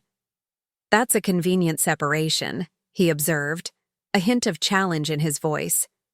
"Business versus personal. Is it really that clean for you?" "It has to be," I replied. "Chova has 8,000 employees and obligations to shareholders.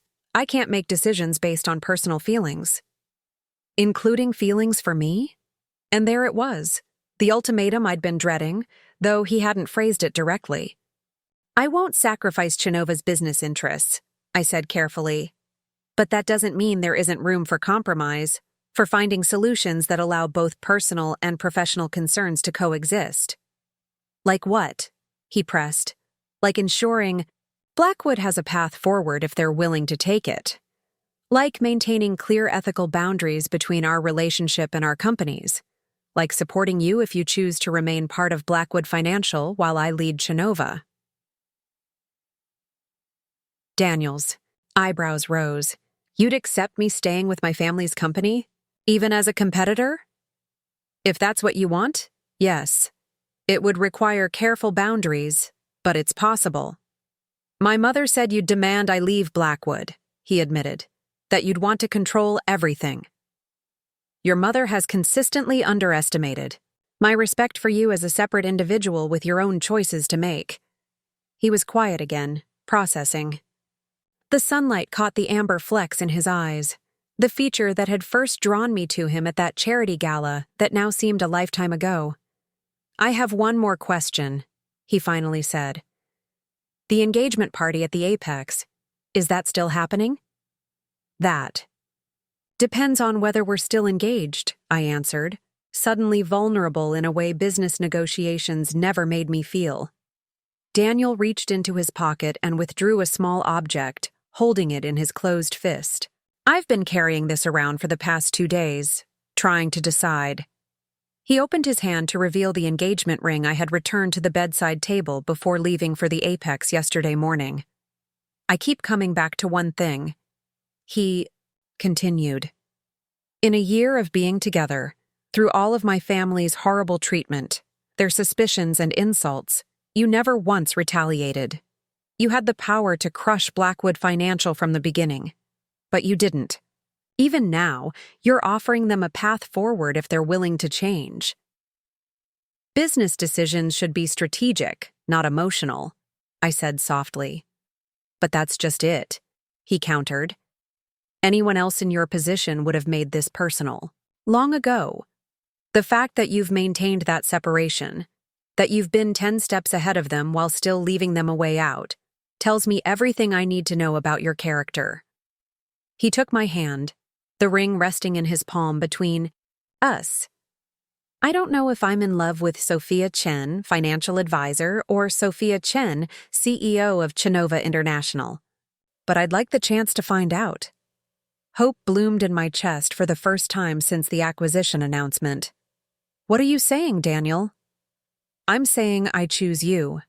Not my family's expectations, not Blackwood tradition, not the path that was mapped out for me before I was born. You." He smiled slightly. though I have a couple of conditions. Name them. First, no more secrets. I want to know the real Sophia. All of her. The CEO and the woman I fell in love with. I nodded. Done. And the second? I can't stay at Blackwood Financial, not after everything that's happened. But I don't want to work for Chova either. That would create exactly the kind of conflict we need to avoid. I want to chart my own course, build something separate from both family legacies. This surprised me. In all our time together, Daniel had never expressed dissatisfaction with his predetermined role at Blackwood. You're sure?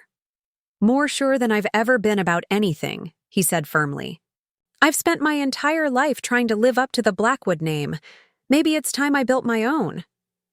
I studied him, seeing determination I'd rarely glimpsed before. This crisis had revealed aspects of Daniel I hadn't known existed.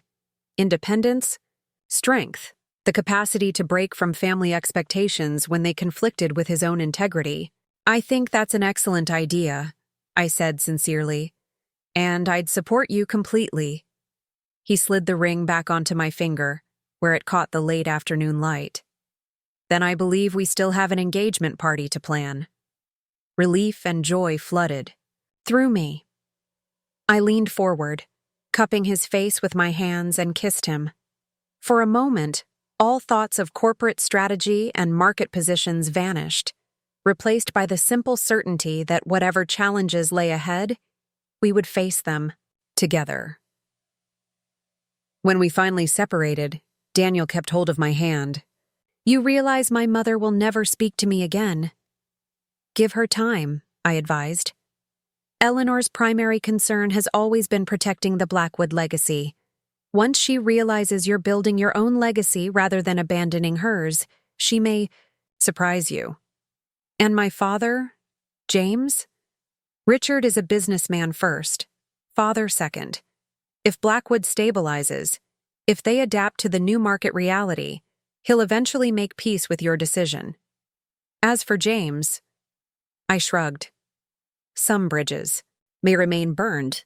As we stood to leave, Daniel's expression turned serious again. There's one more thing you should know. My family isn't just sitting idle while their company loses value. James was coordinating something with the Williamson Group when I left. Something about your operations in Malaysia. I nodded, unsurprised. We've been monitoring their efforts. The Williamson Group specializes in corporate character assassination, but they need actual material to work with. Chova's operations are transparent and ethical. They won't find anything usable. James seemed very confident, Daniel pressed. Something about government contracts and irregular payments. This was new information, specific enough to warrant immediate attention. Thank you for telling me. I'll have my team investigate immediately. As we walked toward where our respective cars waited, Daniel asked, What happens tomorrow? With our companies? With my family? Tomorrow, Phase 4 continues. I answered honestly. Chova will proceed with its expansion strategy. Blackwood will continue responding. The market will evaluate both approaches. And us? What's our strategy? I smiled at his phrasing, so characteristic of the business mind beneath his easygoing exterior. We prepare for the engagement party. We begin planning your new venture. We create appropriate boundaries between our professional and personal lives. And my family? We leave the door open, I decided. They may choose to walk through it eventually, or they may not. That will be their decision. When we reached the cars, Daniel pulled me close one more time. I almost lost you because of pride and assumptions, theirs and mine. I won't make that mistake again. Neither will I promised, as my car pulled away. I immediately connected with Marcus, briefing him on Daniel's warning about Malaysia. Full audit of all Malaysian operations, focusing on government contracts from the past 5 years. Priority override. Already initiating, he confirmed. Preliminary assessment shows no irregularities, but will conduct a comprehensive review. If they're targeting Malaysia specifically, They may have manufactured something. Keep me updated. Hourly, I instructed. And prepare contingency responses for all scenarios. If the Williamson Group is involved, this will get ugly before it's resolved. The remainder of the evening passed in a flurry of activity: system audits, security protocols, crisis management preparations. By midnight, the initial reports confirmed my confidence. Our Malaysian operations were clean, all contracts properly documented, all payments transparent and appropriate. Yet James's apparent certainty suggested something else might be brewing. Perhaps fabricated evidence, perhaps a misrepresentation of legitimate transactions. Either way, we needed to be prepared. As I finally prepared for bed in the penthouse that had felt so empty without Daniel, my phone chimed with a message from Catherine. Family emergency meeting called for 7 a.m. James claiming major breakthrough on Malaysian operations. Mentioned specific contracts with Defense Ministry. Claimed to have insider testimony. I forwarded the information to my legal and security teams, then sent a brief response. Thank you. Be careful. Catherine's position within the family would become increasingly precarious if her divided loyalties were discovered. Yet she continued to provide crucial intelligence, driven by what appeared to be genuine concern for both her brother and for ethical business practices. Just as I was about to turn off my phone, a final message arrived from Daniel. I told them my decision. It went about as well as expected. I'll be home tomorrow. I love you, all of you, CEO and fiancé alike. I smiled, typing back, I love you too. Both sides of me do. Morning arrived with the expected bombshell. At precisely 8 a.m., financial news networks began reporting on allegations of irregular payments in Chova International's Malaysian government contracts. The Williamson Group had provided confidential documents to selected journalists, suggesting improper influence in securing defense-related consulting work. The market reacted immediately. Chova stock dropped 3% in pre-market trading. Social media exploded with speculation. Competitors seized the opportunity to question our ethical standards, and regulatory bodies issued non-committal statements about reviewing the allegations. Status report, I demanded, joining the emergency conference call with my executive team. Allegations are based on falsified documents, my legal counsel confirmed. We've already identified inconsistencies in the supposed payment records. They've doctored legitimate transactions to suggest irregular patterns. Source identified, my security chief added.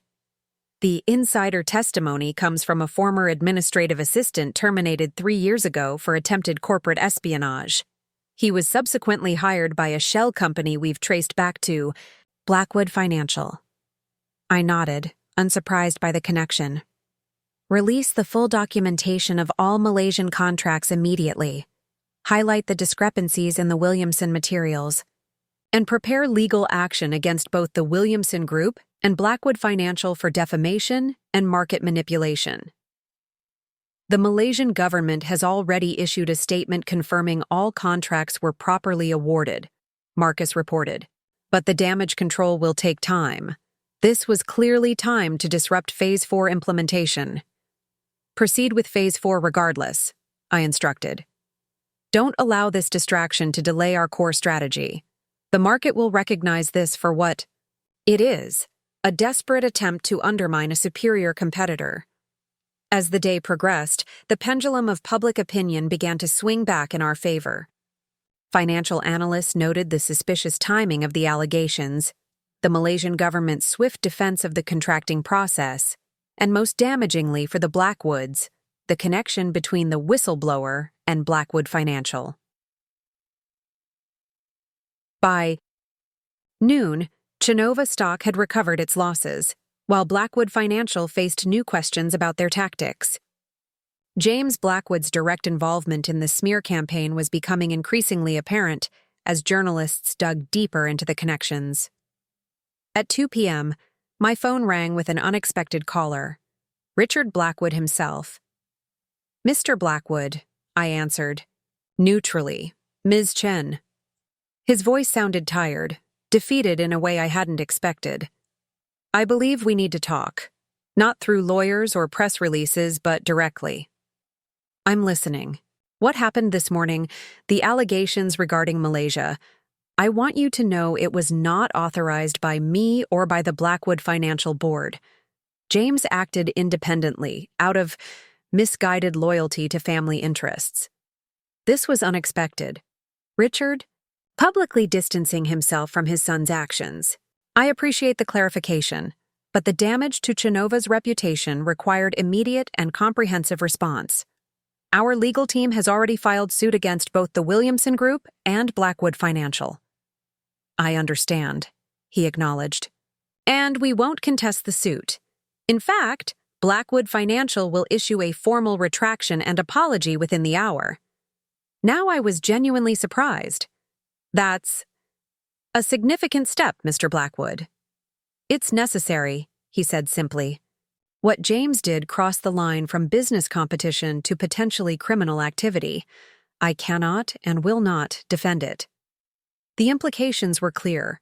Richard was sacrificing James to save the larger Blackwood interests. It was ruthlessly pragmatic, entirely unexpected, and oddly admirable in its clarity. There's something else, Richard continued. Daniel came to see me this morning. He made his position clear regarding both his engagement to you and his future with Blackwood Financial. Yes, he mentioned he would be speaking with you. I won't pretend to be pleased with his decision to leave the company, Richard said frankly.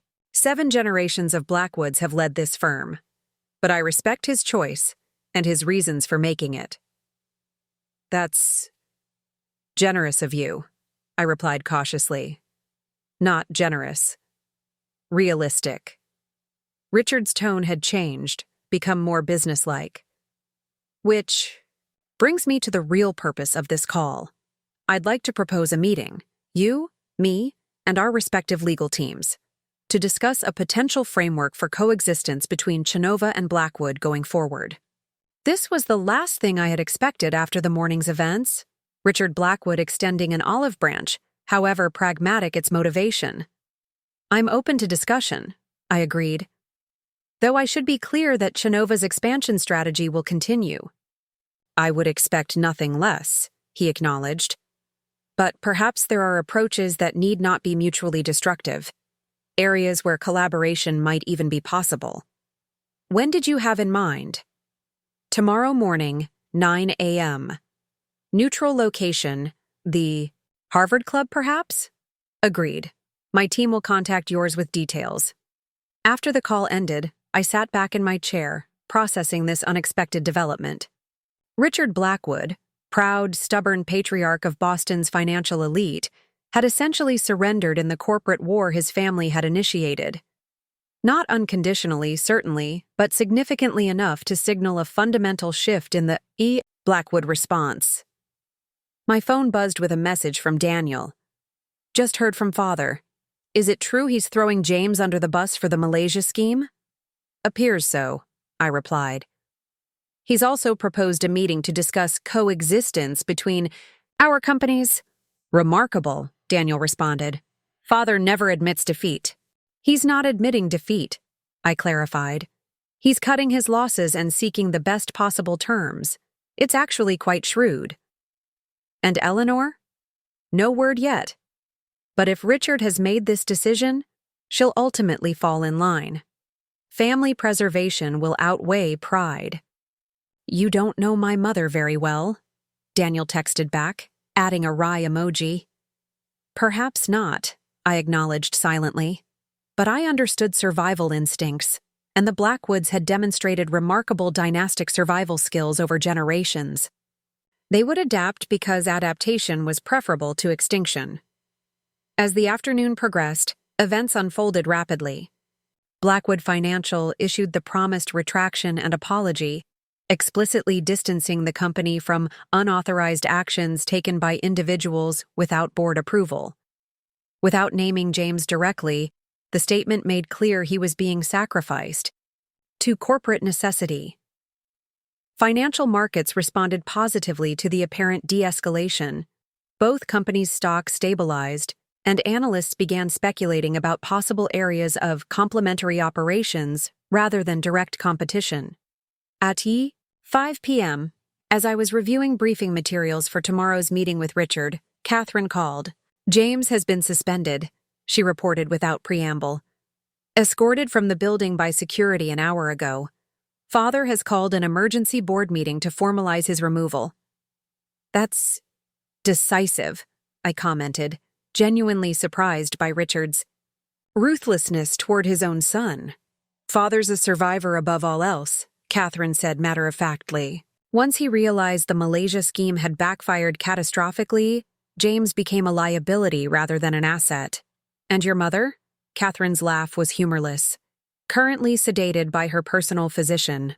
The public humiliation of James's suspension combined with Daniel's defection pushed her over the edge. But she'll recover. Eleanor always does." "And you, Catherine? Where do you stand in all this?" She was quiet for a moment. "Between worlds, as always. Neither fully embraced by the family nor fully separated from it. But I've made my peace with that position. It offers a certain freedom. There may be a place for that perspective in whatever comes next," I suggested carefully. "Perhaps," she acknowledged. "Though I think I'll follow Daniel's example and forge my own path rather than choosing between existing ones. The Blackwood name opens certain doors, but it closes others." A wise assessment. "Just one more thing," she added. "The engagement party. Will it still happen, given everything?" I smiled, though she couldn't see it through the phone. "Absolutely. In fact, it may become something even more significant, a symbol of reconciliation rather than division. Assuming tomorrow's meeting goes as well as it could." "I'll be there," Catherine promised. "Someone should represent the Blackwood side with genuine goodwill." As evening fell over Boston, I stood at the penthouse windows, watching lights illuminate across the city. Below, the financial district continued its rhythmic activity, largely unaware that a generational power shift had occurred within its confines over just 3 days. The door opened behind me, and Daniel entered, dropping his bags in the foyer. Without a word, he crossed to where I stood and wrapped his arms around me from behind. "Well," he said softly against my hair. "That was quite a day." I leaned back into his embrace.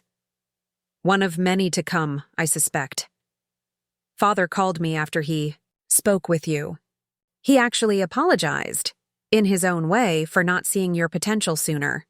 Said if he'd recognized who you really were, things might have gone very differently." "And he would have welcomed me with open arms?" I asked skeptically. Daniel laughed. "Oh, absolutely not. He would have seen you as an even greater threat and moved against you sooner. But at least it would have been an honest business conflict rather than a personal one." "And now?" "Now," Daniel sighed. "He's doing what Blackwoods have always done, adapting, to survive. The meeting tomorrow will be his attempt to salvage what can be salvaged while appearing to do so from a position of strength rather than necessity." "Quite the psychoanalyst you've become," I observed, turning in his arms to face him. "When you grow up watching power dynamics at the Blackwood dinner table, you develop certain analytical skills," he replied with a slight smile. "Speaking of which, what's our strategy for tomorrow?" I raised an eyebrow. "Our strategy? I may be forging my own path," he clarified. "But that doesn't mean I can't offer insights into negotiating with my father. Richard Blackwood in survival mode is a very different animal than Richard Blackwood in conquest mode." As we moved to the living room to compare notes and prepare for tomorrow's pivotal meeting, I realized something fundamental had shifted between us.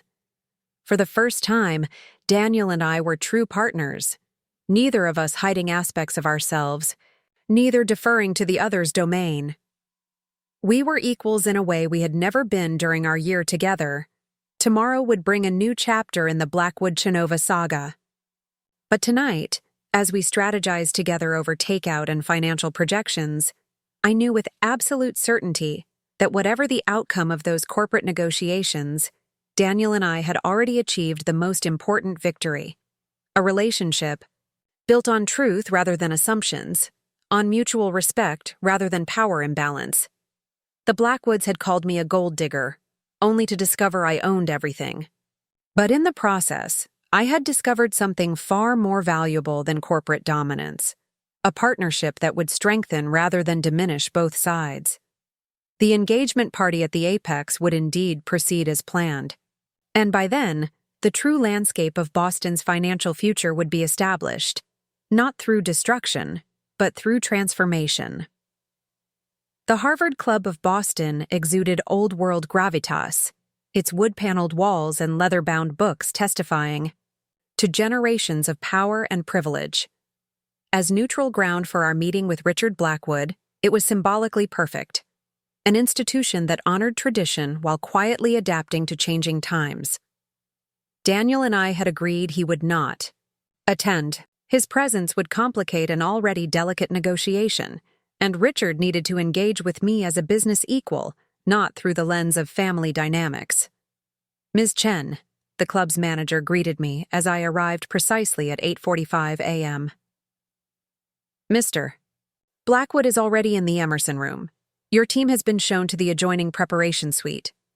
Marcus was waiting with our legal counsel and 2 senior strategists. Final briefing, he said, handing me an updated tablet. Blackwood Financial. Opened down another 3% this morning. 3 more executive resignations submitted overnight. The board has formally suspended James, with termination proceedings scheduled for Friday. Richard is cutting away liabilities rapidly, I observed, scanning the data. Decisive, if ruthless. He's also restructured their executive committee. Marcus continued. Removed 2 longtime Blackwood allies. Promoted Catherine to interim chief strategy officer. That was unexpected. Catherine? She didn't mention that. The announcement just went out 30 minutes ago. Initial market response is cautiously positive. She's viewed as the most progressive Blackwood, and her appointment signals potential openness to modernization. I nodded, processing the implications. Richard was demonstrating remarkable adaptability, making moves that contradicted decades of Blackwood tradition. Elevating Catherine over more senior executives broke the company's unwritten male succession. Rules, while distancing himself from James, challenged the family-first orthodoxy that had defined Blackwood Financial for generations. He's sending us a message, I concluded, that he's willing to break with tradition to ensure survival. And giving himself negotiating leverage, my lead counsel added. By preemptively addressing some of the governance issues we've identified, he's positioning for more favorable terms. Smart, I acknowledged. What about our Malaysian documentation? Released in full this morning, Marcus confirmed. Financial press is already reporting on the discrepancies between our records and the Williamson Group's falsified materials. 3 major business outlets have published analyses confirming our version. The market has responded accordingly. Indeed, Chova's stock had fully recovered from yesterday's temporary setback and was trading slightly up in morning activity. One more thing, Marcus added, his expression serious. Eleanor Blackwood has checked into McLean Hospital, officially for exhaustion, but our sources indicate a significant breakdown. I frowned, genuinely concerned despite our adversarial relationship. Is it serious? Unclear. Likely a combination of actual distress and strategic retreat. The timing removes her from having to attend any reconciliation meetings or make public statements. Understood. I reviewed the final negotiation parameters, then handed the tablet back to Marcus. Let's not keep Richard waiting. The Emerson room was imposing in its understated elegance, a space designed to remind visitors of established power rather than asserting it explicitly. Richard Blackwood stood as I entered, looking simultaneously like and unlike the imperious patriarch I'd encountered over countless uncomfortable family dinners. His expensive suit was impeccable as always, but new lines had formed around his eyes, and the set of his shoulders suggested a man carrying unexpected burdens. Ms. Chen, he greeted me, offering his hand. "Thank you for agreeing to this meeting." "Mr. Blackwood," I replied, accepting the handshake. His grip was firm, professional, a small gesture signaling changed dynamics. Our respective teams arranged themselves at opposite sides of the polished mahogany table, with Richard and me at the head positions. The symbolism of equals facing each other was not lost on either of us. "I believe we can dispense with pleasantries," Richard began once everyone was settled. "The events of the past 3 days have clarified certain realities for both our organizations." "Indeed," I agreed. "Though before we proceed, I'd like to express my personal concern regarding Mrs. Blackwood's health. Despite our differences, I hope her recovery is swift." A flicker of genuine emotion crossed Richard's face. Perhaps surprise at the sentiment, perhaps acknowledgement of shared humanity beyond business conflicts. "Thank you," he said simply. "Eleanor is struggling with rapid change, but she's resilient." With that small moment of personal connection established, we turned to business. Blackwood Financial recognizes the need for substantive modernization, Richard stated, his tone deliberately measured. "The actions regarding Malaysia were inexcusable and outside our corporate values. They have been addressed with appropriate measures." "By sacrificing his own son," I noted silently. "The Blackwood commitment to survival was impressive in its ruthlessness.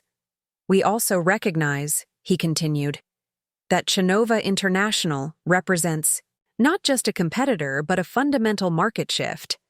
Your acquisition of Horizon Capital and subsequent moves signal a transformative approach to financial services in this region." He paused, clearly choosing his next words carefully. "Rather than engage in mutually destructive competition, I'm proposing a framework for strategic coexistence, perhaps even selective collaboration in appropriate areas."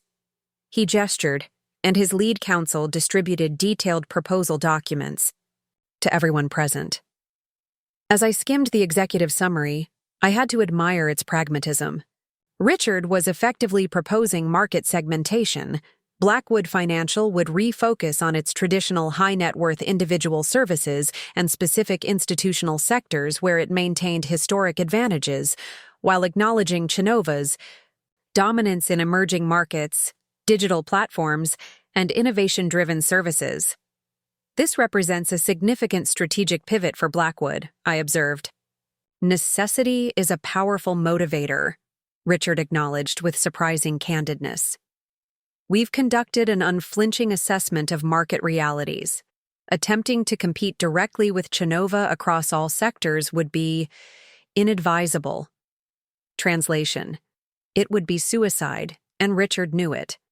"Instead," he continued, "we're proposing to concentrate on areas of established strength while undertaking a comprehensive modernization program in those sectors. In return, we're seeking certain non-aggression assurances." My lead counsel leaned forward. "Specifically, a mutual agreement to refrain from targeting each other's established client bases for a defined period. We're proposing 36 months. This would allow both entities to focus on organic growth rather than zero-sum competition." It was a reasonable proposal. Better than I had expected, honestly.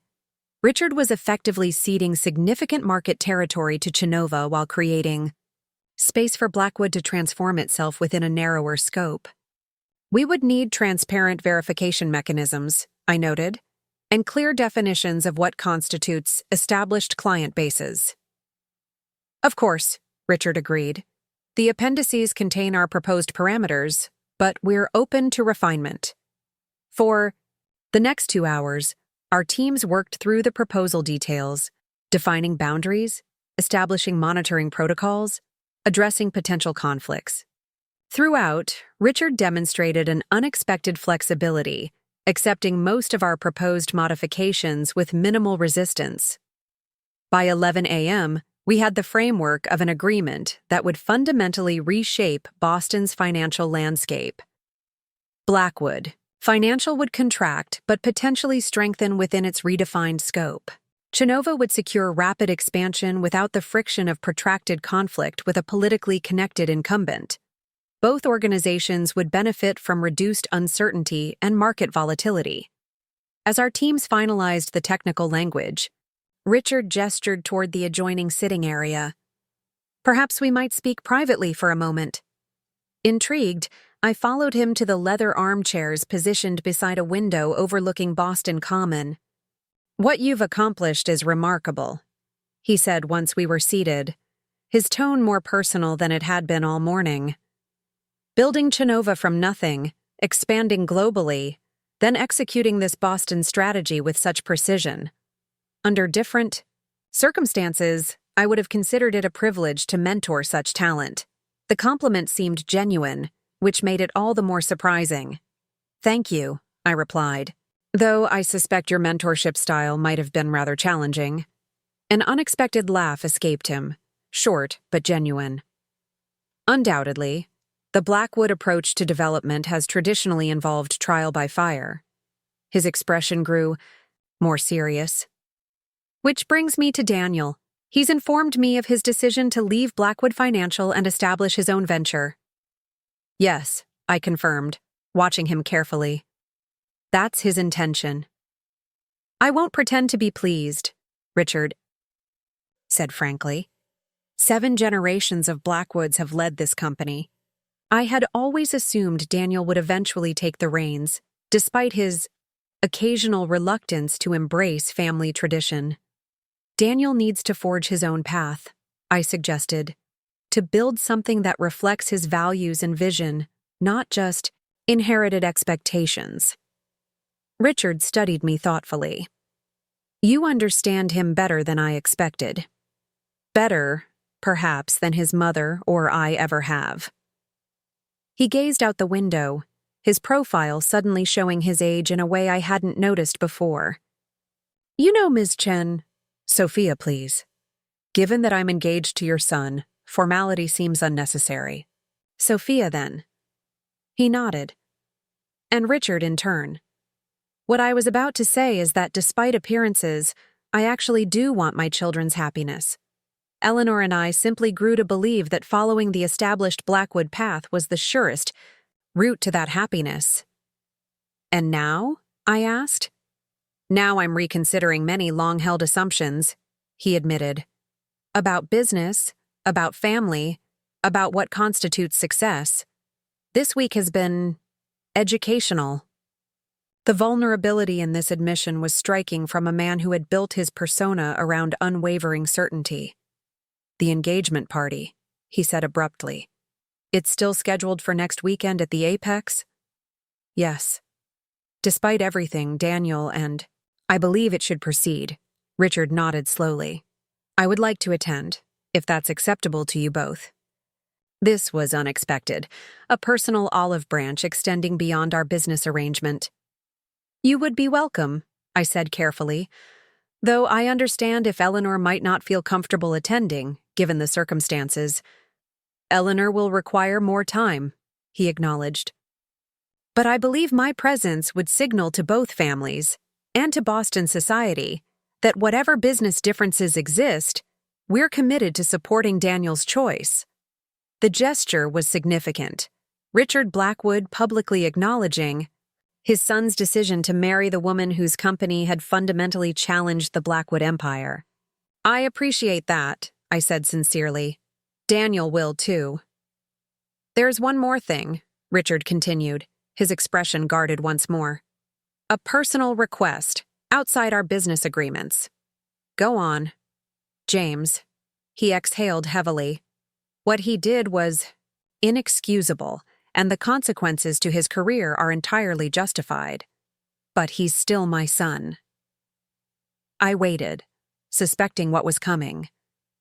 The legal actions against him personally, the potential criminal charges for market manipulation and defamation, those could destroy more than his career. They could result in actual jail time.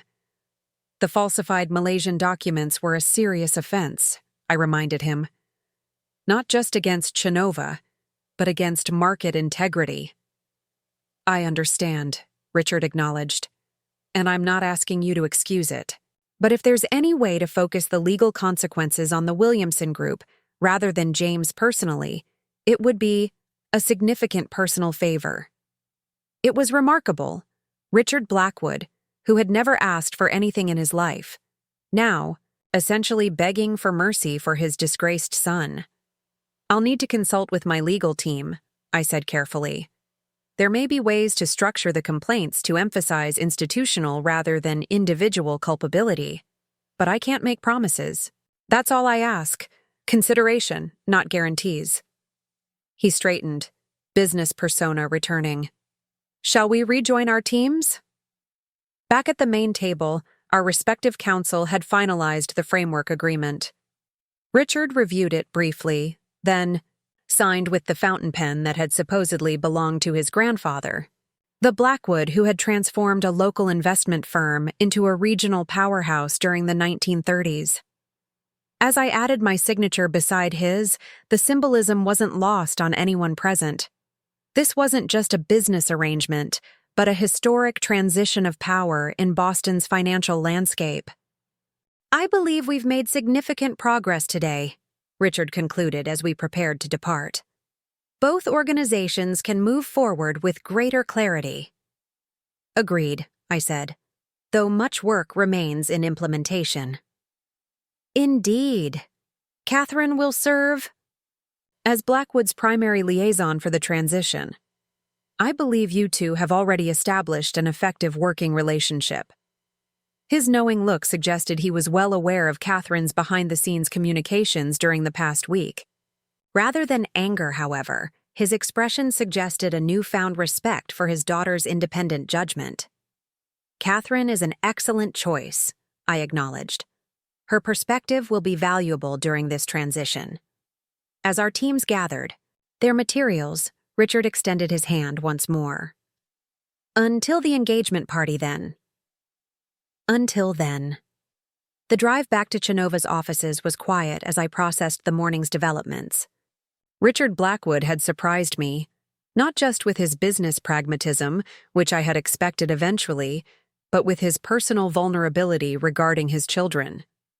The patriarch who had seemed so one-dimensional during family dinners had revealed unexpected depth under pressure. At the office, Marcus was already coordinating implementation of our agreement. "Initial market response is positive," he reported. "Blackwood stock has stabilized, and ours is up another 2%. Analysts are praising the mature approach to market rationalization." "And our legal team's assessment of Richard's request regarding James?" Marcus frowned slightly. "Complicated. The evidence against James personally is substantial. Focusing solely on the Williamson Group would require some creative legal maneuvering and potentially leaving certain remedies on the table. Prepare. Options," I instructed. "I'm not committing either way yet, but I want to understand our flexibility." As the day progressed, developments continued to unfold rapidly. Blackwood Financial announced its strategic refocusing on core markets, presenting what was effectively a managed retreat as a visionary specialization. Catherine's elevation to the executive committee was highlighted prominently, along with several new initiatives clearly designed to signal modernization. By mid-afternoon, Daniel had joined me at the office, reviewing both the agreement framework and his father's unexpected personal outreach. "He asked to attend the engagement party?" Daniel repeated, clearly surprised. "Without Mother?" "He indicated Eleanor needs more time," I explained, "but that he wants to signal support for your choice." Daniel shook his head in disbelief. 3 days ago, he was authorizing emergency measures to counter Chenova's hostile market actions. Now he's accepting an invitation to celebrate our engagement. The corporate survival instinct is remarkable. "I think it may be more than that," I suggested. "Your father showed a different side during our private conversation. Genuine concern. For you, for James, even a kind of respect for what we've built together." "Crisis has always revealed my father's true character," Daniel acknowledged. "Both the ruthless pragmatism and the underlying humanity he typically keeps hidden." He studied the framework agreement thoughtfully. "This is actually quite brilliant. He's turning what could have been Blackwood's destruction into a strategic transformation, preserving the core while adapting to new realities. Exactly what the company should have been doing gradually over the past decade, I noted. Instead of waiting until forced by a competitor who happens to be engaged to the founder's son, Daniel added with a wry smile. The irony is rather perfect. As evening approached, we received word that Richard had made another unexpected move, visiting McLean Hospital to personally inform Eleanor of the day's agreements before she could hear about them through other channels. That won't be a pleasant conversation, Daniel observed when Marcus relayed the information. No, I agreed. But it shows respect. He's including her in the new reality rather than isolating her from it. Daniel nodded slowly. My father adapts to survive. My mother tends to resist change more fundamentally. This will be difficult for her. Do you want to visit her? I asked gently. He considered this seriously. Not today. She needs time to process with father first. But soon, perhaps tomorrow, despite everything, she's still my mother. Later that night, as we reviewed engagement party details in our penthouse, Daniel received a text from Catherine. Congratulations on the agreement. Father actually smiled. During the board briefing. Also, I'm apparently now Chief Strategy Officer. Didn't see that coming. Daniel laughed, showing me the message. Catherine navigating this whole situation with her typical understated grace. She's been instrumental, I acknowledged, providing crucial information while maintaining family loyalty in her own way. That's a difficult balance. The Blackwood middle child, Daniel mused. Always the peacemaker, the bridge builder. Now, she's positioned to help transform the company itself. With your father's backing, I added, his choice to elevate her is perhaps the clearest signal that he's genuinely committed to change.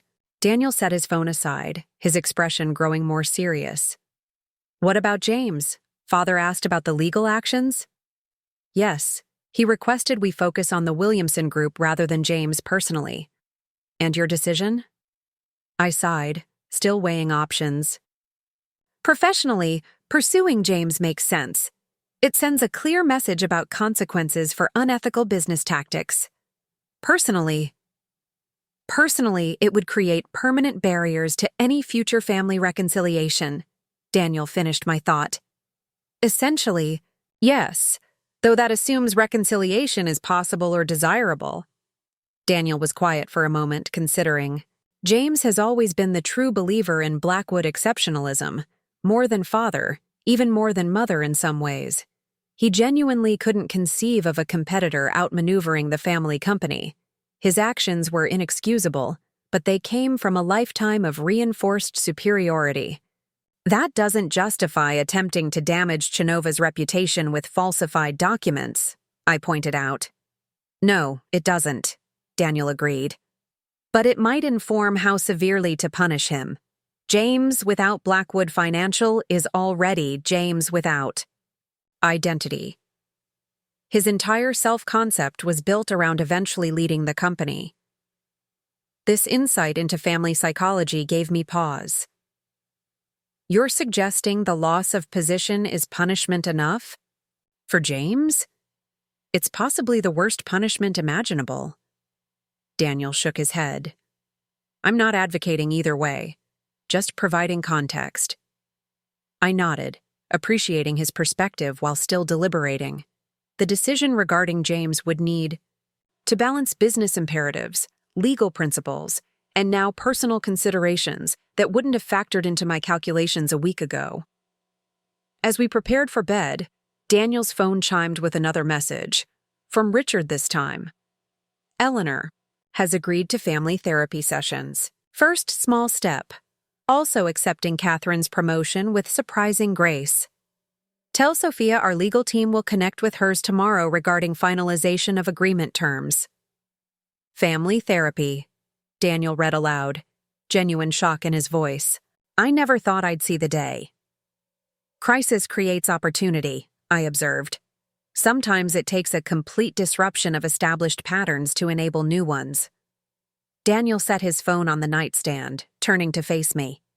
Speaking of new patterns, have you given any thought to James's situation? I know you're still deliberating. I had been thinking about it all day, weighing business interests against personal considerations. What would you do if the decision were yours? I'd focus legal action on the Williamson Group while requiring James to issue a public apology, and perhaps do community service through financial literacy programs in underserved communities. He answered without hesitation. Professional consequences without permanent personal destruction. His response surprised me with its specificity. You've given this considerable thought. I've had complicated feelings about my brother my entire life, Daniel acknowledged. Competition, resentment, occasional admiration, fundamental disagreements about values. But he's still family. And family matters to you, I said, understanding something fundamental about the man I had agreed to marry. It does, he confirmed. Not blindly, not unconditionally, but deeply, including the family we'll build together. The simple statement held profound implications for our future. Despite the Blackwoods' treatment of me, despite the corporate battle that had consumed us for days, Daniel remained committed to the possibility of eventual healing, not from obligation, but from genuine care. I'll take your suggestion under advisement, I told him, meaning it sincerely. It has merit both professionally and personally. As we drifted toward sleep, I found myself contemplating the remarkable transformation of the past week. What had begun as a carefully orchestrated business strategy had evolved into something far more complex and ultimately more rewarding. A fundamental realignment, not just of corporate power, but of personal relationships. Eleanor Blackwood had called me a gold digger, only to discover I owned everything. Richard had dismissed me as an inconsequential outsider, only to find himself negotiating with me as an equal. James had underestimated me catastrophically, with career-ending consequences. Yet somehow, amidst all this corporate warfare, unexpected bridges were being built. Richard attending our engagement party, Catherine finding her voice and position within the family company. Even Eleanor, from her hospital retreat, taking small steps toward a new reality. The most valuable outcome wasn't Chova's business victory, significant though it was. It was the foundation for something I hadn't realized I wanted until it began taking shape. The possibility of genuine family connections beyond strategic alliances. Tomorrow would bring new challenges, finalizing agreement details, making decisions. About James preparing for the engagement party that had transformed from social obligation to symbolic milestone. But the framework for both business and personal reconciliation was now in place. Daniel's breathing had deepened beside me, his expression peaceful in sleep. Whatever came next, we would face it together, not as Blackwood heir and Chova CEO, but as partners who had discovered each other's true selves beneath layers of assumption and expectation. Sometimes, I reflected as sleep finally claimed me, the greatest victories come not from defeating your opponents, but from transforming your relationship with them entirely. The apex glittered under elegant lighting as Boston's elite gathered for what everyone now recognized was more than just an engagement party. It was the symbolic unification of two financial dynasties. I watched from the entryway as Richard Blackwood, impeccably dressed as always, engaged in conversation with my COO, Marcus, their discussion animated yet cordial. Daniel appeared at my side, taking my hand. "Quite the transformation," he murmured. "Father's been introducing himself to your executives all evening." "Catherine seems to be flourishing too," I noted, watching her networking with a mixture of Chova and Blackwood associates. The real surprise had come 30 minutes earlier. Eleanor's unexpected arrival, thin but composed, approaching me with a stiff but genuine greeting. "Congratulations, Sophia. It appears I misjudged you rather spectacularly." As we moved through the crowd toward the center of the room, I reflected on the journey. The Blackwoods had called me a gold digger, only to discover I owned everything. Yet somehow, that revelation had ultimately forced something more valuable than victory: truth, respect, and the beginning of understanding. Daniel squeezed my hand as we reached the podium. Ready to announce our future to the world? I smiled. Absolutely. Up next, you've got 2 more standout stories right on your screen. If this one hit the mark, you won't want to pass these up. Just click and check them out. And don't forget to like, subscribe, and turn on the notification bell so you don't miss any upload from us.